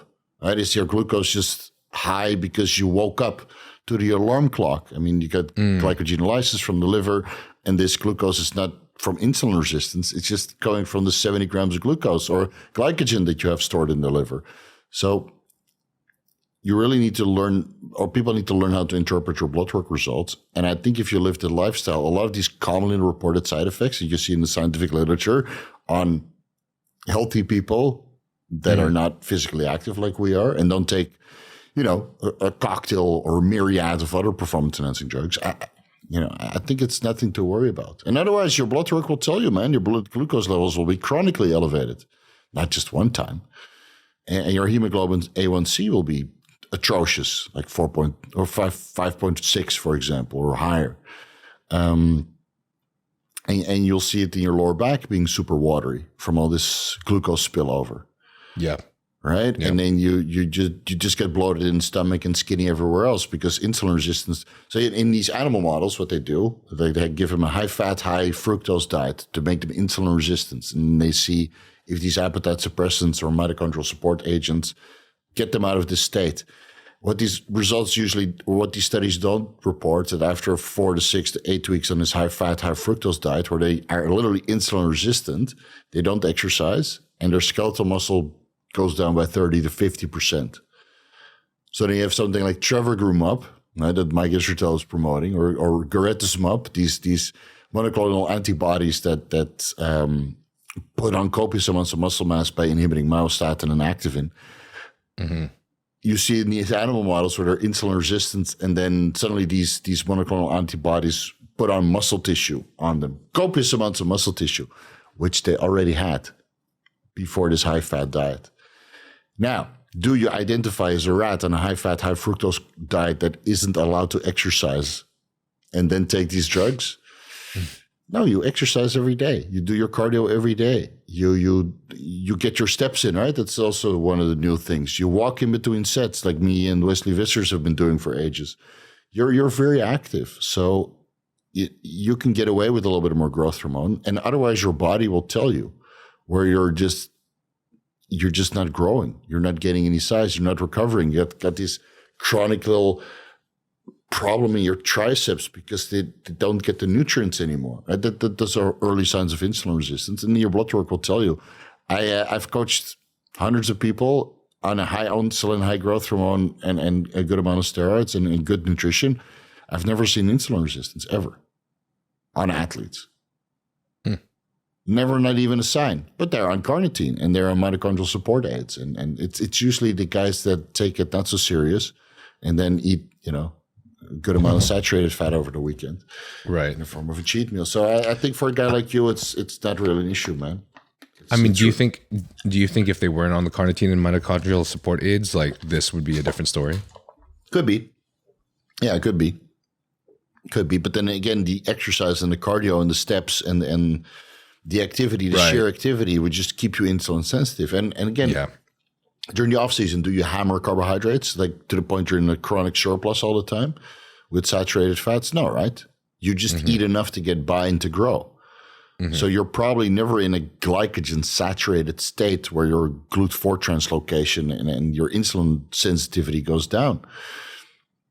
You're always like 95% full. And that's why you might, and you do carb cycling probably during the off season, right? That's also something we do nowadays. You just do carb cycling the whole year, but during the cutting phase, it's less carbs on a high day and a medium day and a low day than it is during the off season. You kind of cater your carbohydrate intake based on your activity level. You stay insulin sensitive the whole time. You can stay on insulin and high growth hormone. And as long as you eat according to your activity over the day, you're like 95% saturated, which is more than enough for amino acid protein sparing effect for anabolism, but not enough to be chronically full to the point you lose insulin sensitivity. But yeah, that means every meal is measured and blood glucose is checked in between those meals and all these, or you take a Dexcom, right? They'll continuous blood glucose monitor and blood work every month, which is cumbersome. But if you really want to exceed, then that's what's required. You're constantly measuring yourself to make sure that you're still on the right track. And as soon as the numbers of the measuring devices start to deviate, then you make the adjustment. You maybe do a mini cut, or you take certain drugs out, or you increase the dose of other drugs, right? Or you increase your activity level, or all of it. And then you make the appropriate adjustments and you're fine. That's why we have coaches and intelligent design of the protocols, because I'm sure during the off season in your contest prep, you're like zigzagging through the process. Not that I got this piece of paper 16 weeks out and I follow it to a T, and then I'm one day out and then we do a diuretic. It doesn't happen like that, right? You're making continuous adjustments based on your biofeedback. And I do the same for myself. You know, I wake up, I assess how my physique looks, I make a diet for the day, and then it might change based on how my gym performance was. So today I did legs and I had a phenomenal session. So you know what? I had extra blueberries and one cookie that my wife bought, as an example, you know. And then maybe another time my workout session is not that long and not that great, and I have one blueberry and one strawberry and no cookie. You know, you adjust it on the fly. Yeah, I'm not insulin resistant at all, but it's off season and I'm chilling, so again the face is a little bit fluffy. It's all right, man. Cool. All right. There was this one topic that I thought was kind of just funny. I don't really know how important it is really, because I'm sure there's a lot of people in the audience that kind of I just saw your message, Asplosion. Duty calls, man. Nature calls. I'm not really sure how valuable this convo might be, because I'm sure a lot of people are kind of on a similar page regarding this, but I thought it was an interesting convo because there was one person who commented on one of my reels, one of the Transparent podcasts, like shorts. He seemed quite angry at me. It happens. It happens. So how angry was he on a scale from 1 to 10? 12? This wasn't a 12, but it was definitely kind of humorous, to be honest. Let me see if I can find it real quick. Gotta screen cap those comments, all man. Right. This guy's a fan of yours, I think. So, so was it directed at you or me? Our sweetie B Fark says, so basically I was on the reel, I was discussing the use of Tren, the use of Chris Bumstead's Tren. Oh my God, why did I freaking Chris Bumstead's use of Tren? Chris doesn't use any Tren, right? Or hasn't used it in years. Exactly. This is exactly This is exactly what I was saying. I was discussing this with Ian, and I posted the podcast, and this guy just, I feel more so like this guy just kind of like really wants to protect the use of Tren or something, and just maybe wasn't listening close enough to your deep dive or whatever. Because you did, I listened to your video of your deep dive on like the 23 case studies of Tren use. 600 citations, bitches. 600. I read all of them. Yeah, that's nuts. But B Fark says, "What is what is Trensparent Podcast referring to when he says, and he spelled too wrong, when he says, we know how bad Tren is for your kidneys? Is he gatekeeping? Vigorous Steve, and he tagged you. Vigorous Steve never mentioned any of this. And then a guy said, Steve mentioned it briefly on a pod with Niall, and they joked about Charlie the Unicorn, which was one of my favorite moments with you. And then Beefark says, when Steve did his most recent Trend podcast where he compared adverse human events, kidney issues were the most rare and related to extreme doses or bad carrier oils used by UGL. So not really sure why Niall is fear-mongering. That was his comment. So anecdotally, Tren is bad for your kidneys because it increases creatinine levels and cystatin C. We see that over and over again. People don't really check their cystatin C, but they should. So if you go on Tren, even a low dose, your cystatin C will increase. Is that kidney stress, or are you just producing more cystatin C? Right? Are you producing more creatinine, more cystatin C? In the Trenbolone case reports, there are not so many instances. Like with Superdrol is clear. Like Superdrol is toxic to the liver.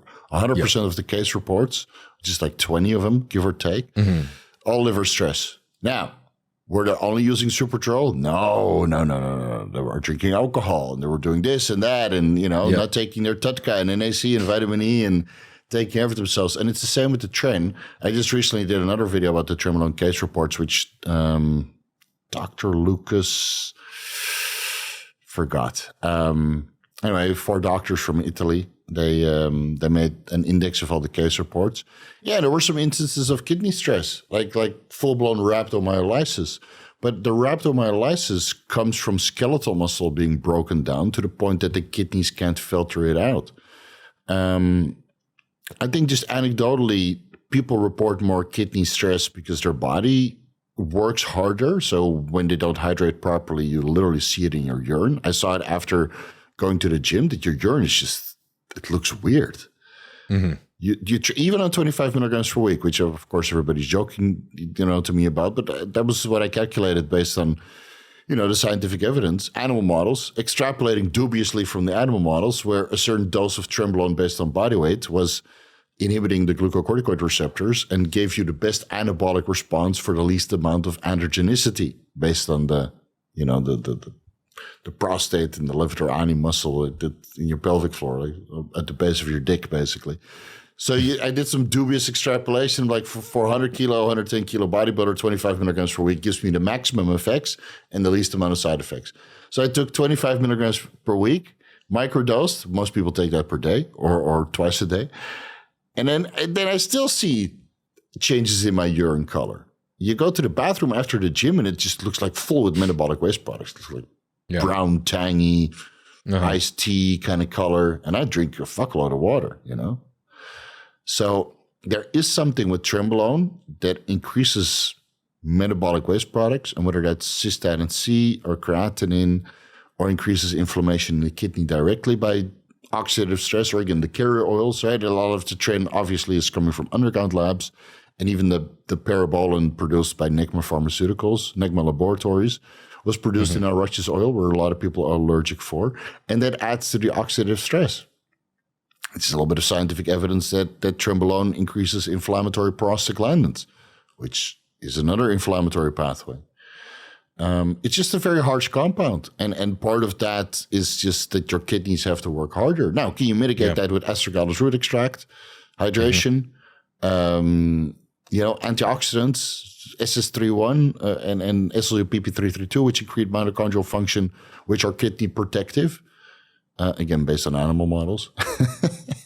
So, you have to look into the total picture. And people don't want to give up their Tren. It's that the people don't want to give up their DNP or adipotide.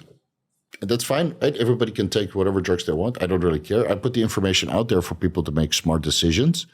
And then if you don't want to give up Tren or a certain dose of Tren, you need 700 milligrams per week or a gram per week, right? Go for it, dude. God will sort you out. And you can tell by the comments that some people are so married to their drugs that it literally eats away at them. They're married to telmisartan, or they're married to mastrone, or they're married to Trenbolone, or they're married to Dianabol or DNP, and it eats away at them. You can literally see it through the comments. So I'm not like it's the same with stocks, right? I like stocks when they go up, and I sell them when they go down. Buy low, sell high, and it's the same with drugs. When they work for me, I love it, and when they stop working for me, I stop taking them, or I take a lower dose. So leverage what you can, and if it doesn't work for you anymore, like some guys get hair loss from Masteron and Primo. Okay, don't use it then. Don't use it then. It's use something else. There's plenty of drugs out. Yeah, fuck, man. Jesus Christ. Yeah, but I got to use Tren, otherwise I don't win my show. No, you don't, because George Peterson wasn't using Tren when we did his autopsy report. John Jewett didn't use Trenbolone for his last Mr. Olympia, where he was the most conditioned guy of the show. I've seen so many guys that didn't take Tren. Chris Bumstead, for example, didn't take Tren. Yeah. So, okay, but that's high-level competition where these guys, that's all they do. That's their life, right? 24/7 hardcore bodybuilding. Full-time bodybuilding, as Jay Cutler likes to say. And if you can be a full-time bodybuilder, then yes, maybe you need a drug crutch in the form of Trenbolone and DNP and Adipotide to get you to something similar.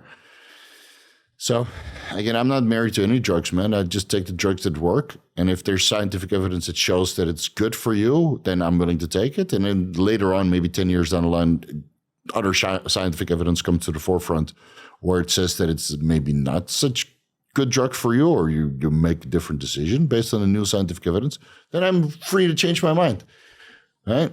But with Tren, there's 600 papers, and I read the majority of them that apply to anabolism. There's not a single human study performed. I was able to find the medical insert. I have a video on that. No citations there. I was able to find one reference of a citation in the Handbook for Experimental Pharmacology, 43 Anabolic Androgenic Steroids, where they linked to a citation that Trenbolone was being investigated in liver toxicity, 32 case reports, again, case reports. And all of the human studies, the clinical trials, real human studies, nowhere to be found. So all we have is animal models. Same for SLU, same for MOTS-C, same for most of the drugs that we take. So that's not kidney toxic. We don't know. It's never been investigated. It's been observed, but it's never been investigated.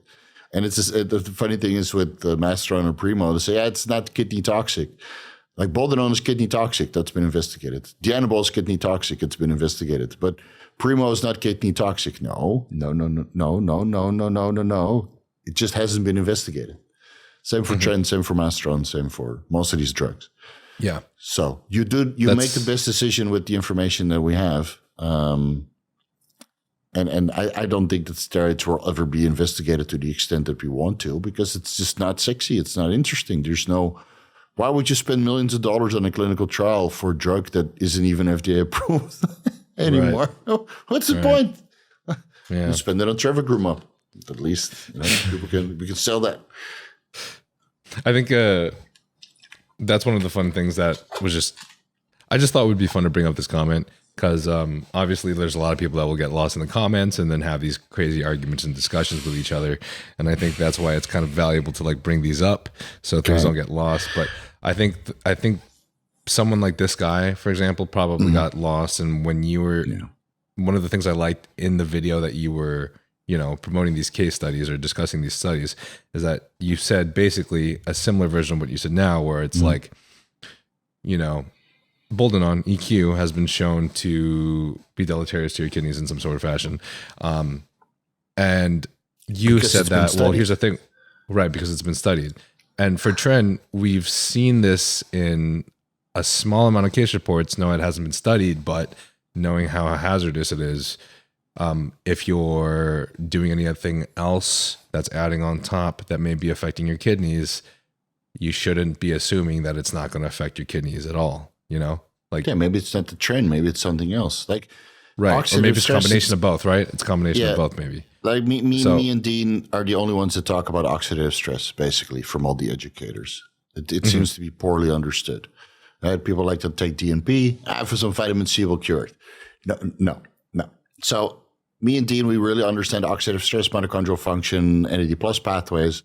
And there's so much related to that. So if you're literally destroying your body by increasing oxidative stress by taking a boatload of steroids and don't take the ancillaries, you don't eat healthy, and then you smoke, drink, zizz it up regarding that lifestyle, what do you think is going to happen?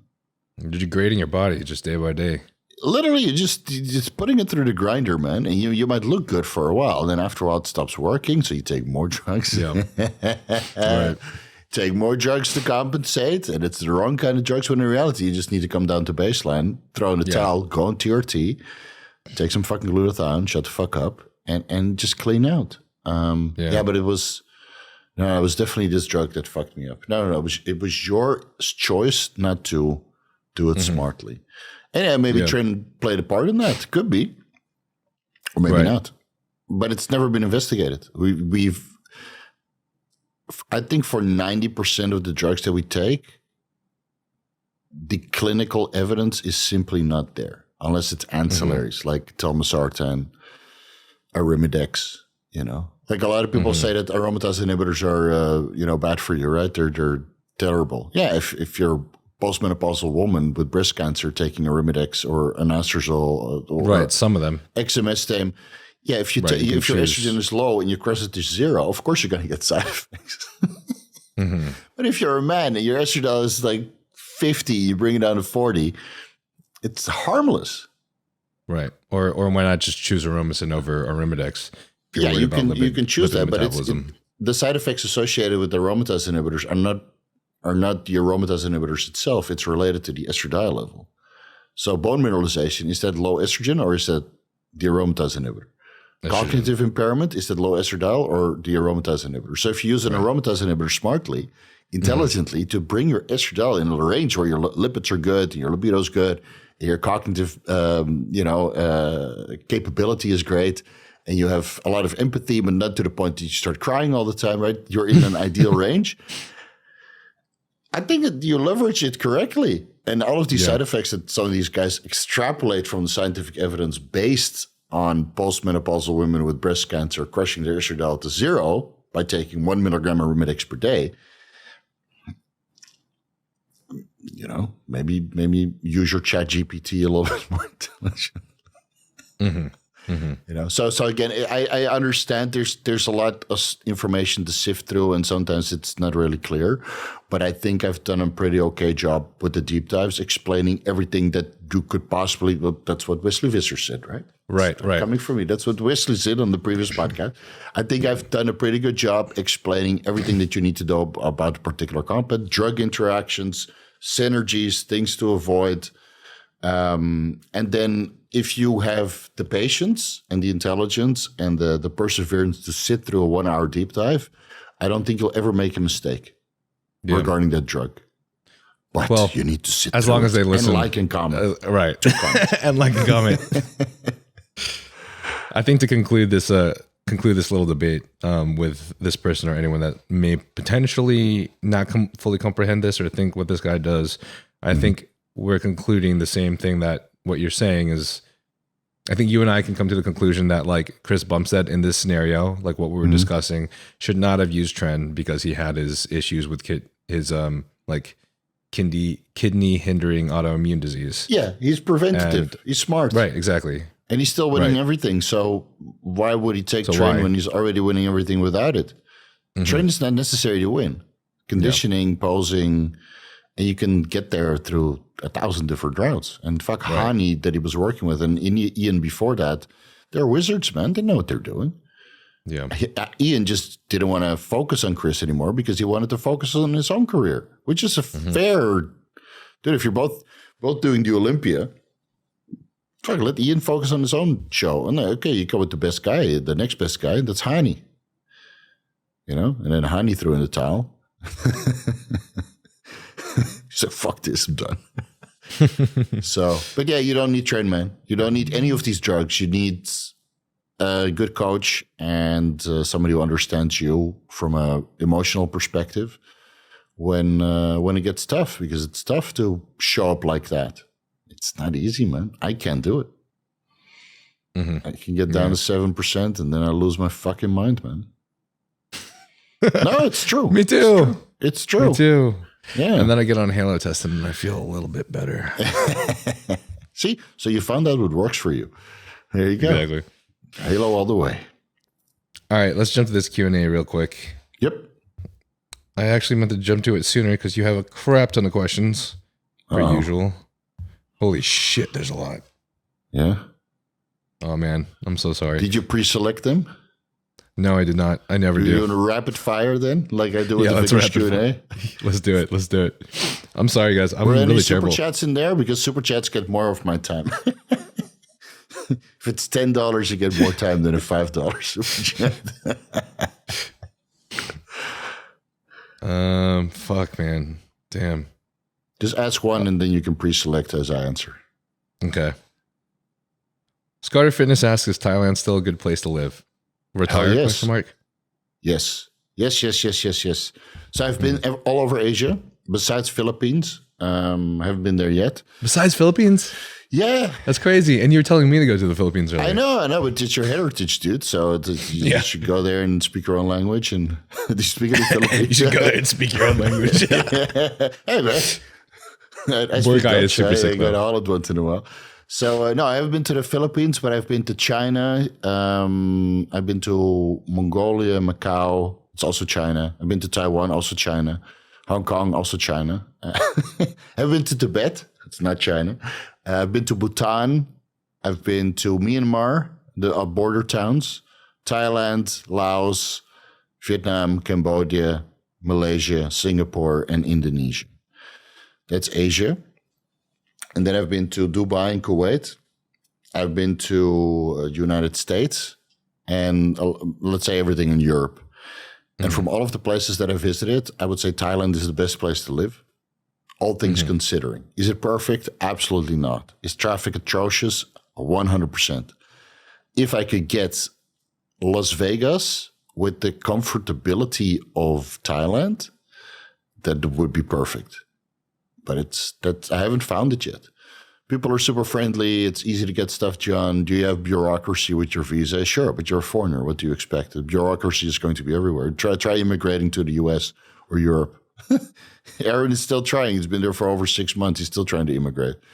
And I got a comfortable visa here, for 10 years with my wife. Again, it's still reasonably cheap. Is it more expensive than it was before? Sure. But there's also more money-making opportunities than there are before. And it's still way cheaper than Dubai, way cheaper than Vegas. Second place I would want to live is Vegas. And third place I would want to live is Dubai.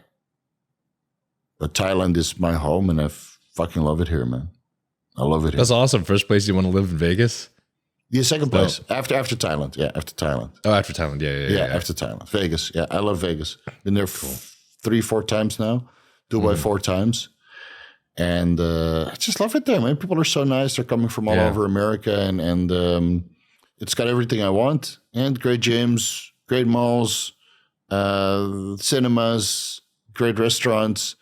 And then if you want to do something rugged, you go into the mountains and do some hiking and helicopter tours and shoot guns. And same as in Thailand, man. It's like entertainment everywhere. That's what I like, because I'm working most of the time. But then on my Sunday, I want some good fucking entertainment, and I'm not adverse to spending good top dollar for half a Sunday. That's legendary, So I can do that in Thailand, and I can do that in Vegas, and I can do that in Dubai. Can you really cool do that stuff. in Dubai? Dubai's not super expensive.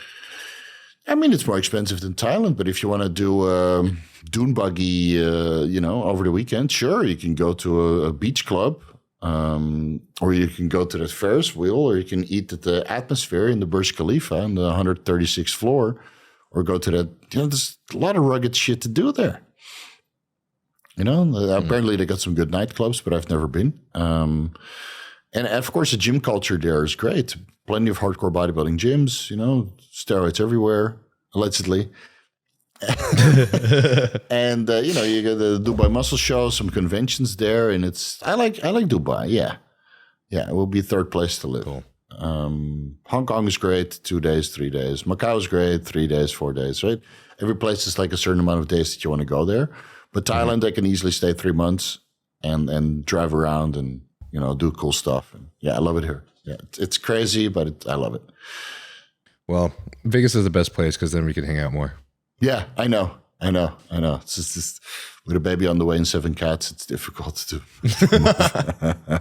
I try to pitch it to my wife. She's like, "What about the cats?" And then we actually looked into it, and then you can't import pets from Asia directly. They need to stay somewhere else for 6 months, quarantine style. So we'd have to go to Brunei or something like that in some sort of pet hotel.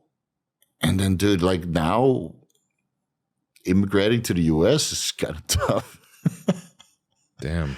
They locked it down, man. Now, I could do an investor visa, spend top dollar, do some sort of investor stuff, buy a house, and it will be easier to get my wife on board because we're obviously married, obviously.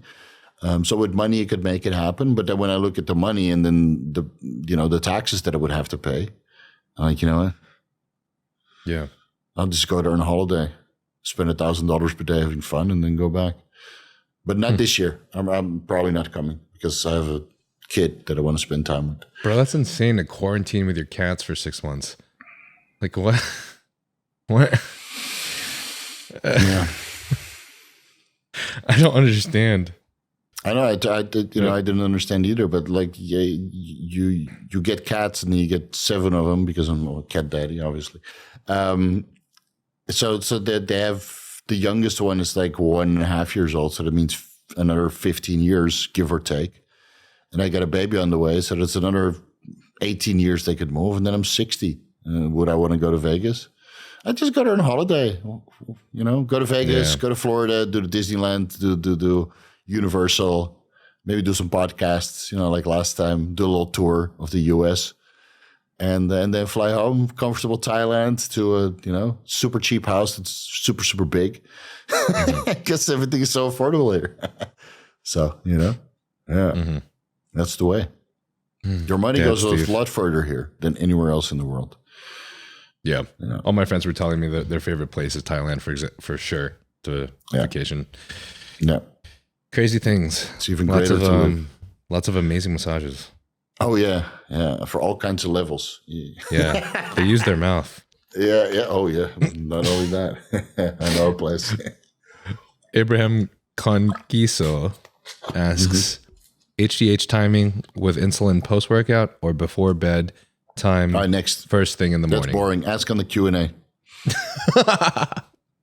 You just answered this. Yeah, we did. Well, I would just for the sake that I can say this, I would say if I had to pick, if you had 6 IUs or above, I would split it up 3 ways. I'd split it up morning. I would do it before bed because it makes you lethargic. 6 IUs before bed. Just sleep it off. You wouldn't split it up? I used to do that and I would always feel tired. I got too much shit going on right now. Yeah. Huh. I got too much shit going on. Time? Yeah.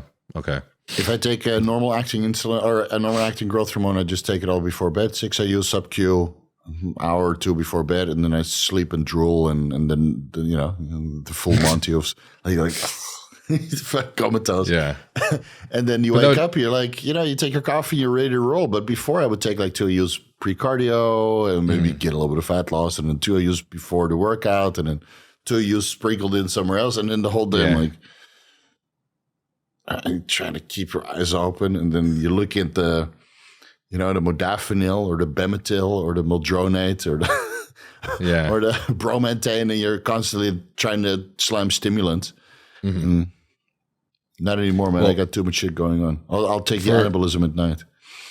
For a bodybuilder trying to go to Olympia that doesn't feel the effects of GH like that anymore, like me, or doesn't feel sleepy anymore, lethargic like me, then you would probably split it up.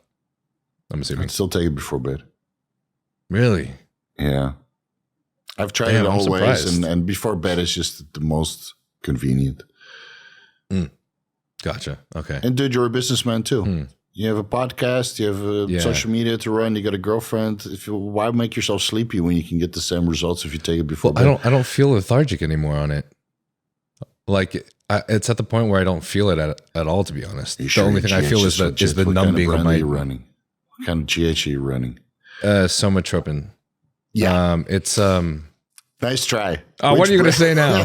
Which brand? Maybe it's Supertropin. Is it some Chinese generics 10 IU vials that you need to reconstitute? No, it's Does it come in a pen? I don't know how much I'm allowed to say this.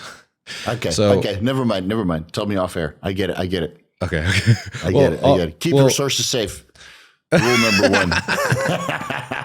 Well, I can tell you honestly that my IGF-1 levels are very high whenever I do take it, and I get the freaking numbing. I get the numbing all the time in my freaking fingers and stuff. Okay. Like middle of the so night. So if you don't get tired from it, then you could do that. Yeah. Split it up. I did get tired of it. I did get tired from it before, and when I took my first dosage of 4 IUs all at once, when I was supposed to split it up 2 and 2, I did 4 IUs all at once.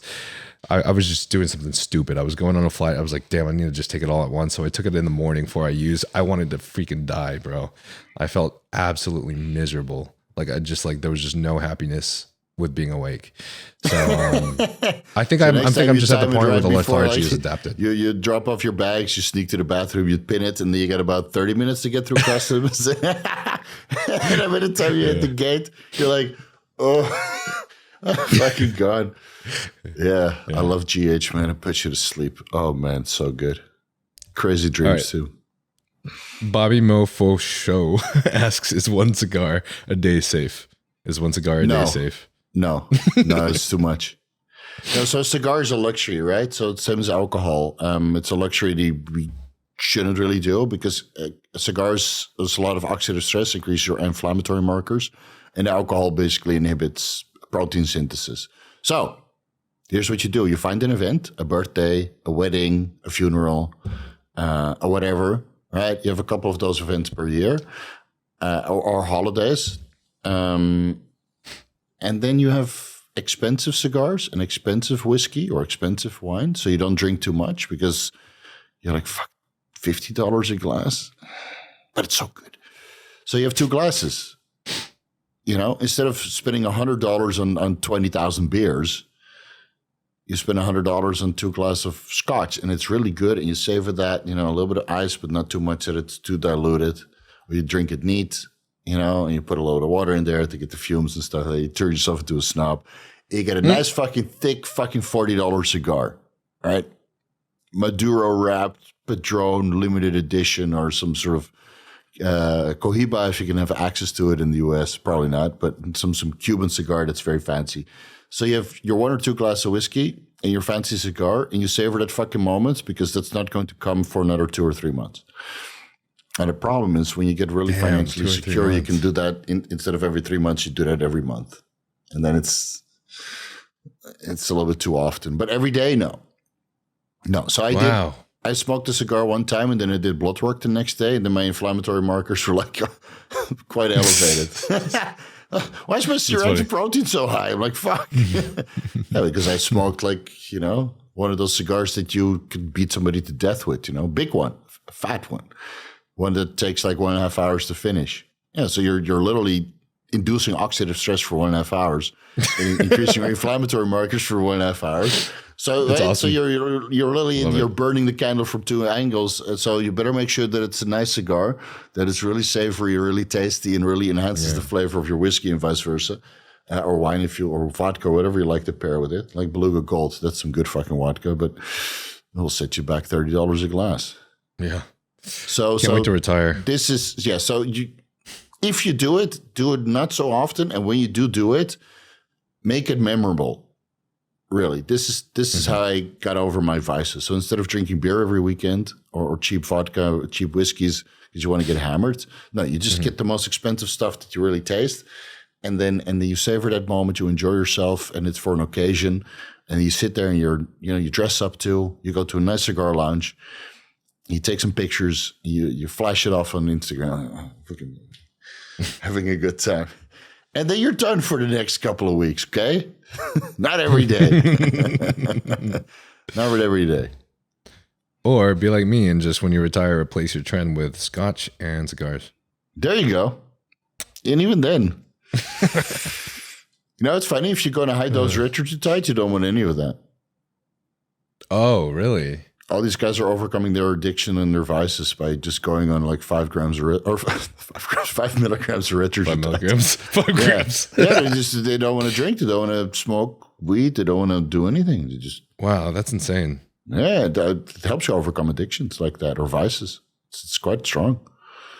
You know, instead of fantasizing about when can I get a glass of whiskey again and smoke a cigar. You're like, man, I got to eat this chicken and rice. Fuck. Wow, that's crazy. I feel like this is the first time I've heard of that. Huh. I'm excited for this. Yeah. No more G for you.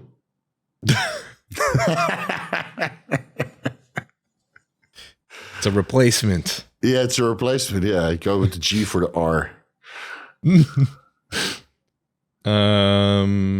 Lucian Mern PT asks top 3 peptides for fat loss. Peptides for fat loss. SLU has to be like at the end. Yeah, but it's not a list, peptide, right? Oh, it's not. So the only what is SLU peptides for considered? fat loss are basically like growth hormone, AOD, 9604, and HGH frag. HGH frag. And adipotide, but I can't get behind that. So SLU, MOTS could, and SS31, if you take it in a caloric deficit, it could help with fat loss by increasing mitochondrial function. SLU PP332 in the animal models was shown to be an exercise mimetic, but it's more of a molecule. It's a molecule that interacts with the estrogen-related receptor, just like testosterone interacts with the androgen receptor. But it's not really a peptide. Glucagon causes fat loss. GIP activation causes fat loss. It helps mobilize fat in and out of adipose tissue. So if you take Retatrutide, GLP-1 to blunt your appetite, GIP to blunt your appetite and to help with fatty acid mobilization, and glucagon to help liberate fat. So the GIP helps with fatty acid mobilization out of adipose tissue when the glucagon is there as well and in a low insulin state. So Retatrutide with the ketogenic diet, magic. And then growth hormone for hormone-sensitive lipase. So you take Retatrutide and growth hormone. That's the only peptides you need to get lean. And then the rest is molecules. A little bit of a discussion. Have you ever tried Tirzepatide yourself? Yeah, I'm the one who introduced it to this fucking industry. Dude, it's insane now. Like I get people, have you ever tried this drug? I said, I'm the one who talked about it first. What the fuck, man? Fuck. He's going to shoot me now. Yeah, of course I've used it. I've used so much of that shit. What is your personal experience with Retatrutide versus Tirzepatide? Because I think one of my concerns is the sleep disturbances for some people. Maybe the so both heart of these rate drugs, they can changes. increase your resting heart rate, right? And how do you mitigate that? Daily fasted cardio. Living a healthy lifestyle, not too much caffeine. So all those Bang and Monsters and take it easy on those, man. But I've noticed, like anecdotally, that a Retatrutide seems to show more sleep disturbances in a greater population of people than the Tirzepatide, and I think that's just my one concern because I am a light sleeper. I think there's already. people with a guilty conscience that are still cheating on their diet. Seriously. Seriously. I think if you live this lifestyle, you shouldn't have problems with your heart rate and like, okay, if you go to the scientific evidence, I think Tirzepatide 7 points that your resting heart rate goes up and Retatrutide 10. You just did a deep dive on it, but I don't remember 100% of the deep dives that I make. So it's in the deep dive, guys. Just go to my channel, Retatrutide, and then you skip to the timestamps where I compare Retatrutide to Tirzepatide, and I compare all scientific evidence and those comparisons. It's fabulous content. Leave a like and a comment. Thank you. It is very fabulous. Yeah, it's fabulous. It's absolutely it's fan-fucking-tastic. There's nothing better. So,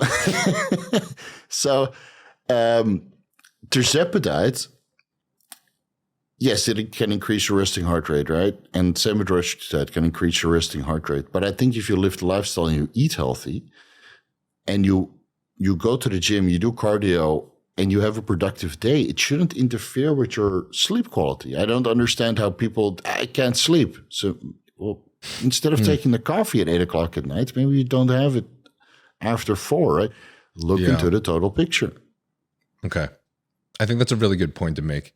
Though I do want to put a little bit of pushback that I do know that what? Individual response. Yeah, okay. There's still some kind of individual response sometimes with some of these compounds, Like trend makes some people happy, trend makes some people want to kill their wives. Yeah. So divorce in a bottle.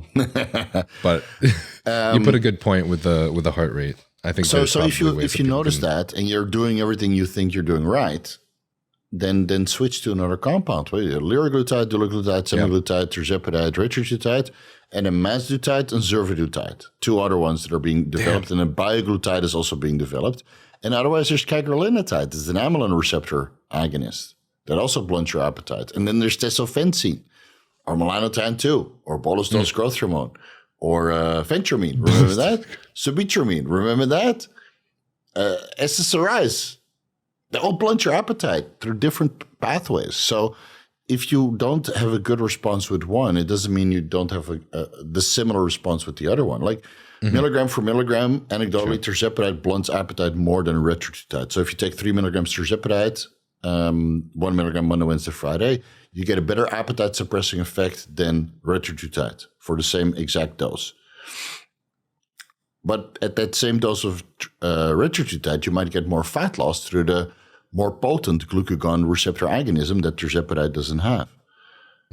So maybe instead of, and then it's a matter of price. So maybe the fat loss, the overall results are better because you can still eat and you get better fat loss. I pivoted from Tirzepatide 100% to Retatrutide because from the research and the experience that I've had, and I've used plenty of Tirzepatide in the past, there's now a new and better compound. I can take the same dose, get similar appetite suppression, but I get enhanced fat loss. And my blood glucose levels are more stable. So why would I go back? But if this person gets sleep quality issues and a resting heart rate that goes up and they're doing daily fasted cardio and they're eating healthy and they manage their blood pressure and stuff, okay, then you pivot to the other one. That's the fun part about the experimentation. You go from one drug to the next. You watch my deep dive first, so you know the dose conversion, and then you make the pivot. And you use my discount code to save yourself 10%. You have to market your TRT clinic if they provide allegedly on prescription, perhaps. It's a business for everybody, man. Let's be fucking honest here. So you pivot from one drug to the Steve's code use first. Mine, yeah, code Vigorous. Yeah. So you go from one drug to the other one. If Tren doesn't work for you, you go to Primo, for example. It's that simple. There's in the same category of drugs. There's like 5 to 10 different to choose from. And if one doesn't work for you, you don't get the results, or you only get side effects from marginal results. You just go to the next. That's why it's so much fun to experiment. Right? You buy 1 vial of each or 2 vial of each, and you just go from one to the next and see what happens. Nobody can tell you unless you get your hands dirty, man. Yeah. All right. Brandon with an 8 and a 4 in his name asks, if you get a prescription in Thailand, can you bring it home with you? USA/Australia. I don't think so. But the prescribing physician will say yes. So if you get a prescription here in Thailand and you got that on a tourist visa, me personally as a border control, I would say, oh, that's nice, that's cute, but you live here, you're falling under this medical system. Like I have a script in Thailand, but I also have insurance in Thailand and I have a visa in Thailand. So my script will be valid. But if you're a tourist from the US or Australia and you come to Thailand, and you come here for 2 weeks, just enough time to get your script, but your insurance is in the US or Australia, and your residency is in the US or Australia, personally as border control, I would say, nice try, buddy, but straight to jail. And why would you? Because there's good TRT clinics in Australia and there's good TRT clinics in the US. I mean, there's one sponsoring this freaking podcast. So why fly to Thailand to get a script for TRT or anything else when you can get a script in the US for the same thing and don't even have to travel abroad? So it doesn't make sense. Now, if you want to buy steroids in Thailand for personal use, you can only bring them back to the UK, I think, not anywhere else. Yeah, or you'll learn how to package it and set it and forget it. And then, you look for the exit with no customs. You just try not to sweat. Might have done that too. When I went to Bali, I brought my whole fucking pharmacy with me, man. I just pretended that I didn't know and just walked straight through, and it didn't stop me, so I was okay. I had experiments to run. But yeah, when I go to the US, I don't bring anything. I'm fucking terrified. Yeah. I'm terrified of the US, man. I don't bring anything. Yeah. If I go to like when I went to New Zealand, I don't bring anything either, because New Zealand they'll scan everything, and in Australia they'll scan you on the way through. So, like, depending on where I go, if it's somewhere in Asia, Dubai, Kuwait, I don't give a shit. Right? They're very lenient, and there's always a way if you know how to talk. But in the US, no, man. Why would I? When I go to LA, there's people. Steve, what do you need? You go to Vegas, Steve, what do you need? Just come to my house, man. Yeah, here's my drug cabinet. Just take what you want. So, you know, there's no need. And again, if you're after a script, you just get it back home, and you can get a script anywhere now. Do you think all of these top Olympians, they just get their shit here, like find a source and get it here, and just? I know one guy. Some do fly with it. You think, and they just risk it. Yeah. Yeah, and then like in the US, I know guys that shipped it there, and then they intercepted it. They intercepted the package, and then of course they sent it to their own name on the hotel, right, to the post box there, and they intercepted the package, and then they arrived and said, "Hey, you sent this package of steroids here, banned forever." Damn. Yeah. So, but some guys just fly in with it. I said, "How did you get this?" "I just brought it with me." Yeah. You know, and when I was like 26, 30 years old, I would do the same thing. I wouldn't give a shit. But now I'm a little bit older. There's more at stake. And I would like, I need to go to the US still for podcast collaborations. Like if I go there as a tourist and they ban you for life and I have no business in America, then yeah, sure. Fuck it. I'll bring my GH and a little bit of steroids for personal use. But now, no, man, I can't afford to get banned from the US because I'd like to do podcasts. I'd like to go to the Mr. Olympia eventually. I'd like to go to, I don't know, Universal Studios, Epic Universe. So no, I don't risk it. And it's the same with Australia and Sweden. But if I fly to China or no, China I wouldn't bring.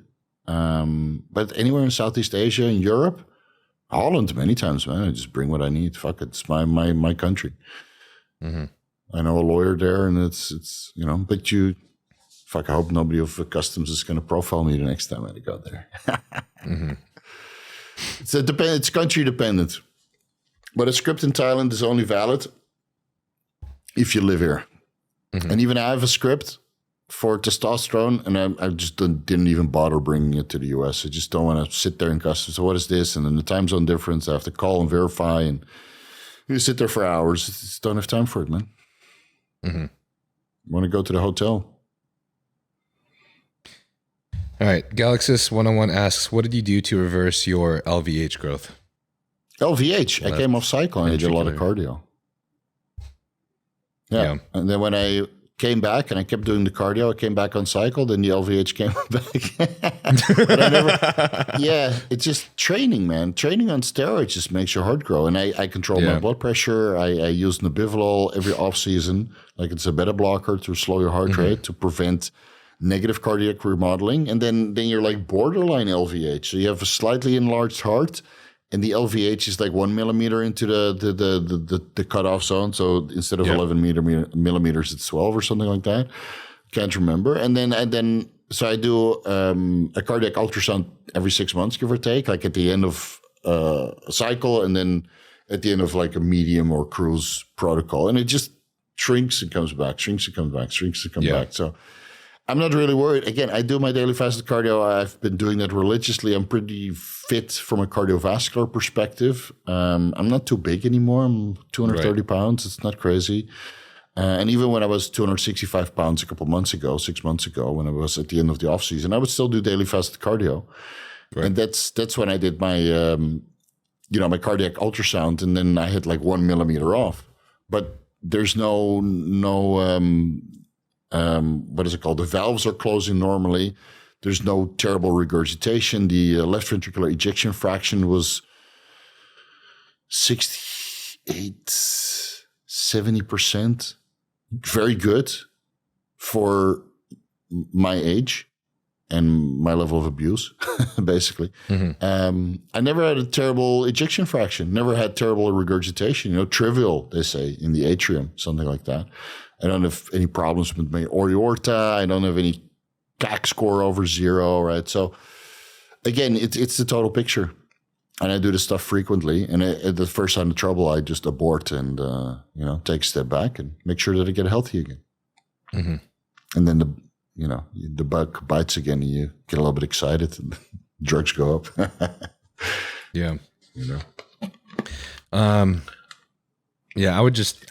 I myself would just say that anyone that's a little bit scared or a little conscious, just like make sure you get a good cardiologist. And normally it's just, that'll freaking calm you, to be honest.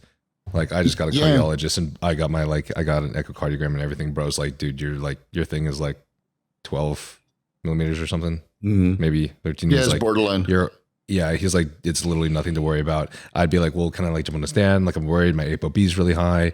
Like I understand even if my LPA is low, like the ApoB is high. So that's shuttling, all this LDL into my bloodstream. I'm a little, he's like, no, you don't even need to be on a stand at your age. Like there's literally no issues. Like I know that you're worried about these numbers, but to be honest. And then it's your inflammatory markers that need to be chronically elevated, or you have high blood acidity, you're leaking calcium into your bloodstream, which then helps with the plaque deposits, right? I mean, plaque is LDL foam cells and calcium and scarred arteries from alcohol or inflammation or other stuff. That literally makes holes, divots in your arteries, and then the LDL foam cells can get stuck. The calcium gets stuck in there, and then you create plaque. It's a whole process. It takes decades. So if you're proactive from the start and you don't abuse the drugs, then I mean, I don't see a reason why you would get it. But again, you hear these stories of teenagers getting a CAC score of 500, and then you look at their protocol and you're like, oh yeah, well, okay. Kind of did it to yourself then, bro. I never did blood work. I was scared to know the numbers. So now you're really scared because now you're close to death. So proactive is preventative medicine. And they don't really understand it in the medical field, where you go in for a routine scan. It's like, why are you doing this? You're 30 years old. So yes, I'm trying to not kill myself at 50 years old, but that's why I'm here now. I want to get it done now. You don't need it. I'm paying out of pocket. Take my money, shut the fuck up, and let me throw me in the machine and give me the results. Sometimes you have to fight with these guys. But yeah, I can do an MRI. That's why Thailand is great. Medical tourism and private hospitals. I can do an MRI on the fly. I can just call. Do you have space today? So yeah, you have to talk with the doctor. He's available at 1. Talk with the doctor. You explain your reasoning. He's like, okay, sure. And then 1:30 you're in the machine, and 5 o'clock you got your results. And then 5:30 you got the bill, and you're like, that's not too bad. $600, $1,000. That was a good day. Good day for ease of mind. The amount of money I've paid on medical bills just as a bodybuilder, fucking driving me insane, dude. And that's how it should be. And that's how it fucking should be. Yeah. It sucks, but whatever money you spend on drugs, you put that. So let's say you spend $200 on your cycle every month. You put that same money, or $500 on your cycle. You put that same $500 in a savings account, and then that's $6,000 a year. That should be able to cover all of your medical bills. Mm-hmm. So you double your cycle finances, right, and then you have all the blood work set there. If you're smart, you put it into something that accumulates money. Some asset. Yeah. And then it's basically just taken care for it and paid for, URDMR 333 asks, should estriol on cycle always be in range? It can be a little bit higher during the off season. I mean, there might be some scientific evidence that a little bit higher estradiol might be anabolic, and otherwise it helps with controlling your lipid levels and SHBG when you take higher cycle dosages. So no, I'm not adverse or against letting your estradiol run a little bit higher, but then, some guys get libido issues from 60 picograms per milliliter onwards. Some guys get gyno from 75 picograms per milliliter onwards. Some guys get acne from that point. So again, individually, some people do better with a 30 or a 40 or a 50, and then just find your individual. I usually keep mine at 50. Yeah, at 15. That's where I feel good. So right now I'm 27. For whatever reason, because I'm a TRT. Yeah, and I'm somewhat lean, so you don't aromatize that much. And but I feel better on a 50. But for a 50, I would need to run, like 500 tests. Mm-hmm. Or 250 tests. So yeah, it's totally fine. But a low estradiol feels worse than a high estradiol. High estradiol just gives you libido side effects and might cause acne, but low estradiol will kill your libido 100% and gives you dry skin and hot flashes, loss of bone mineralization, all the side effects associated with aromatase inhibitors. Right. Low E is just the worst. It's my least favorite thing in the world, to be honest. It's the reason why sometimes I dread competition prep, because I worry that my coach is going to drive my estrogen a little too low at the end. And in the past, it's been like some fucking severe, really shitty side effects, and then like waking up in the middle of the night with the cold sweats and the freaking hot flashes. And it sucks. It's fucking terrible. That's prep, man. And you know what happens? You take 500 tests post-contest and you just aromatize, or you take a boatload of HCG and you produce a lot of estrogen, and then you're out of it in 5 days. Okay. You know? Dylan Sankar asks, any benefit to using albuterol and yohimbine combo in off-season pre-fasted cardio? Dylan Sankar? Yeah. Oh, it's an old client of mine. Hope you're doing well, bro. Hope you're doing well. So clenbuterol and what together? Albuterol and yohimbine. Albuterol combo and yohimbine. in off-season pre-fasted So cardio. off-season, I wouldn't use it because it increases your heart rate, and then you literally draw energy away from your skeletal muscle to your heart, and now you're, burning that away instead of building new muscle tissue. So I wouldn't do it during the off-season to stay lean. Then just eat less. You'll get the same effect. During cutting phase, albuterol works on a beta-2 adrenergic receptors. Dosages range anywhere between 2 milligrams to 16 milligrams, taken orally. You can also inject it. Well, AA is unfortunately gone now. Anabolics Anonymous is closed shop, so no more injectable albuterol. Speaking of, actually, one of the questions was asking you I thought if you could explain yeah. exactly what happened. I'll explain. So, unfortunately, a super shredder injectable albuterol is off the market, but I'm sure somebody will step up their game and produce it after this. That was one of my favorites. So that works on the beta-2 adrenergic receptor, similarly to clenbuterol. From 8 milligrams per day, albuterol is supposedly anabolic, similarly as clenbuterol is anabolic from 40 micrograms per day onwards, give or take. And then yohimbine works on the alpha-2 receptors, blocking them. And especially in the absence of insulin, blocking the alpha-2 receptors helps with lipolysis and erections, allegedly. Never really got an erection from yohimbine or ribosine, but yeah, it's a great stack. It's less invasive than clenbuterol. And it has some thigh fat too, right? Especially if you're a woman. Yeah, it helps with lower body fat. Yeah, quite a bit. So you take like 2 milligrams to 4 milligrams albuterol in the morning and 3 milligrams yohimbine, and you go in your cardio machine and you sweat buckets, and then over the course of 16 weeks, you should be pretty lean. Yeah. And regarding Anabolics Anonymous, apparently they got raided by the FDA, and they decided to stop. So they're now in the process of refunding all of the customers that placed orders, but they're not able to send out, obviously, because they're not allowed to send out stuff. And then I believe after that's done, they will contact the affiliates to pay them out. And then they will have to go through the legal process because, well, they were the most gray area out of all the gray area peptide websites. And that's why we love them. Never really heard a complaint about their service and stuff. They've been in the business for 7 to 8 years. They had a boatload of affiliates. We all love them. And but that's the operation risk of having a company like that. So eventually they had some trouble behind the scene, which they can discuss. That was never really made public, but if you know, you know. It was very unfortunate, that news. And ever since then, they tried to keep their head above water, obviously. And then, this happened. And what caused it? Were they building a case for the last 7 years and then they raided them? Or is it Eli Lilly and Novo Nordisk not being happy with them selling GLP-1 receptor agonists like Tirzepatide, Semaglutide, and Retatrutide? That doesn't surprise me. Is it just a change of,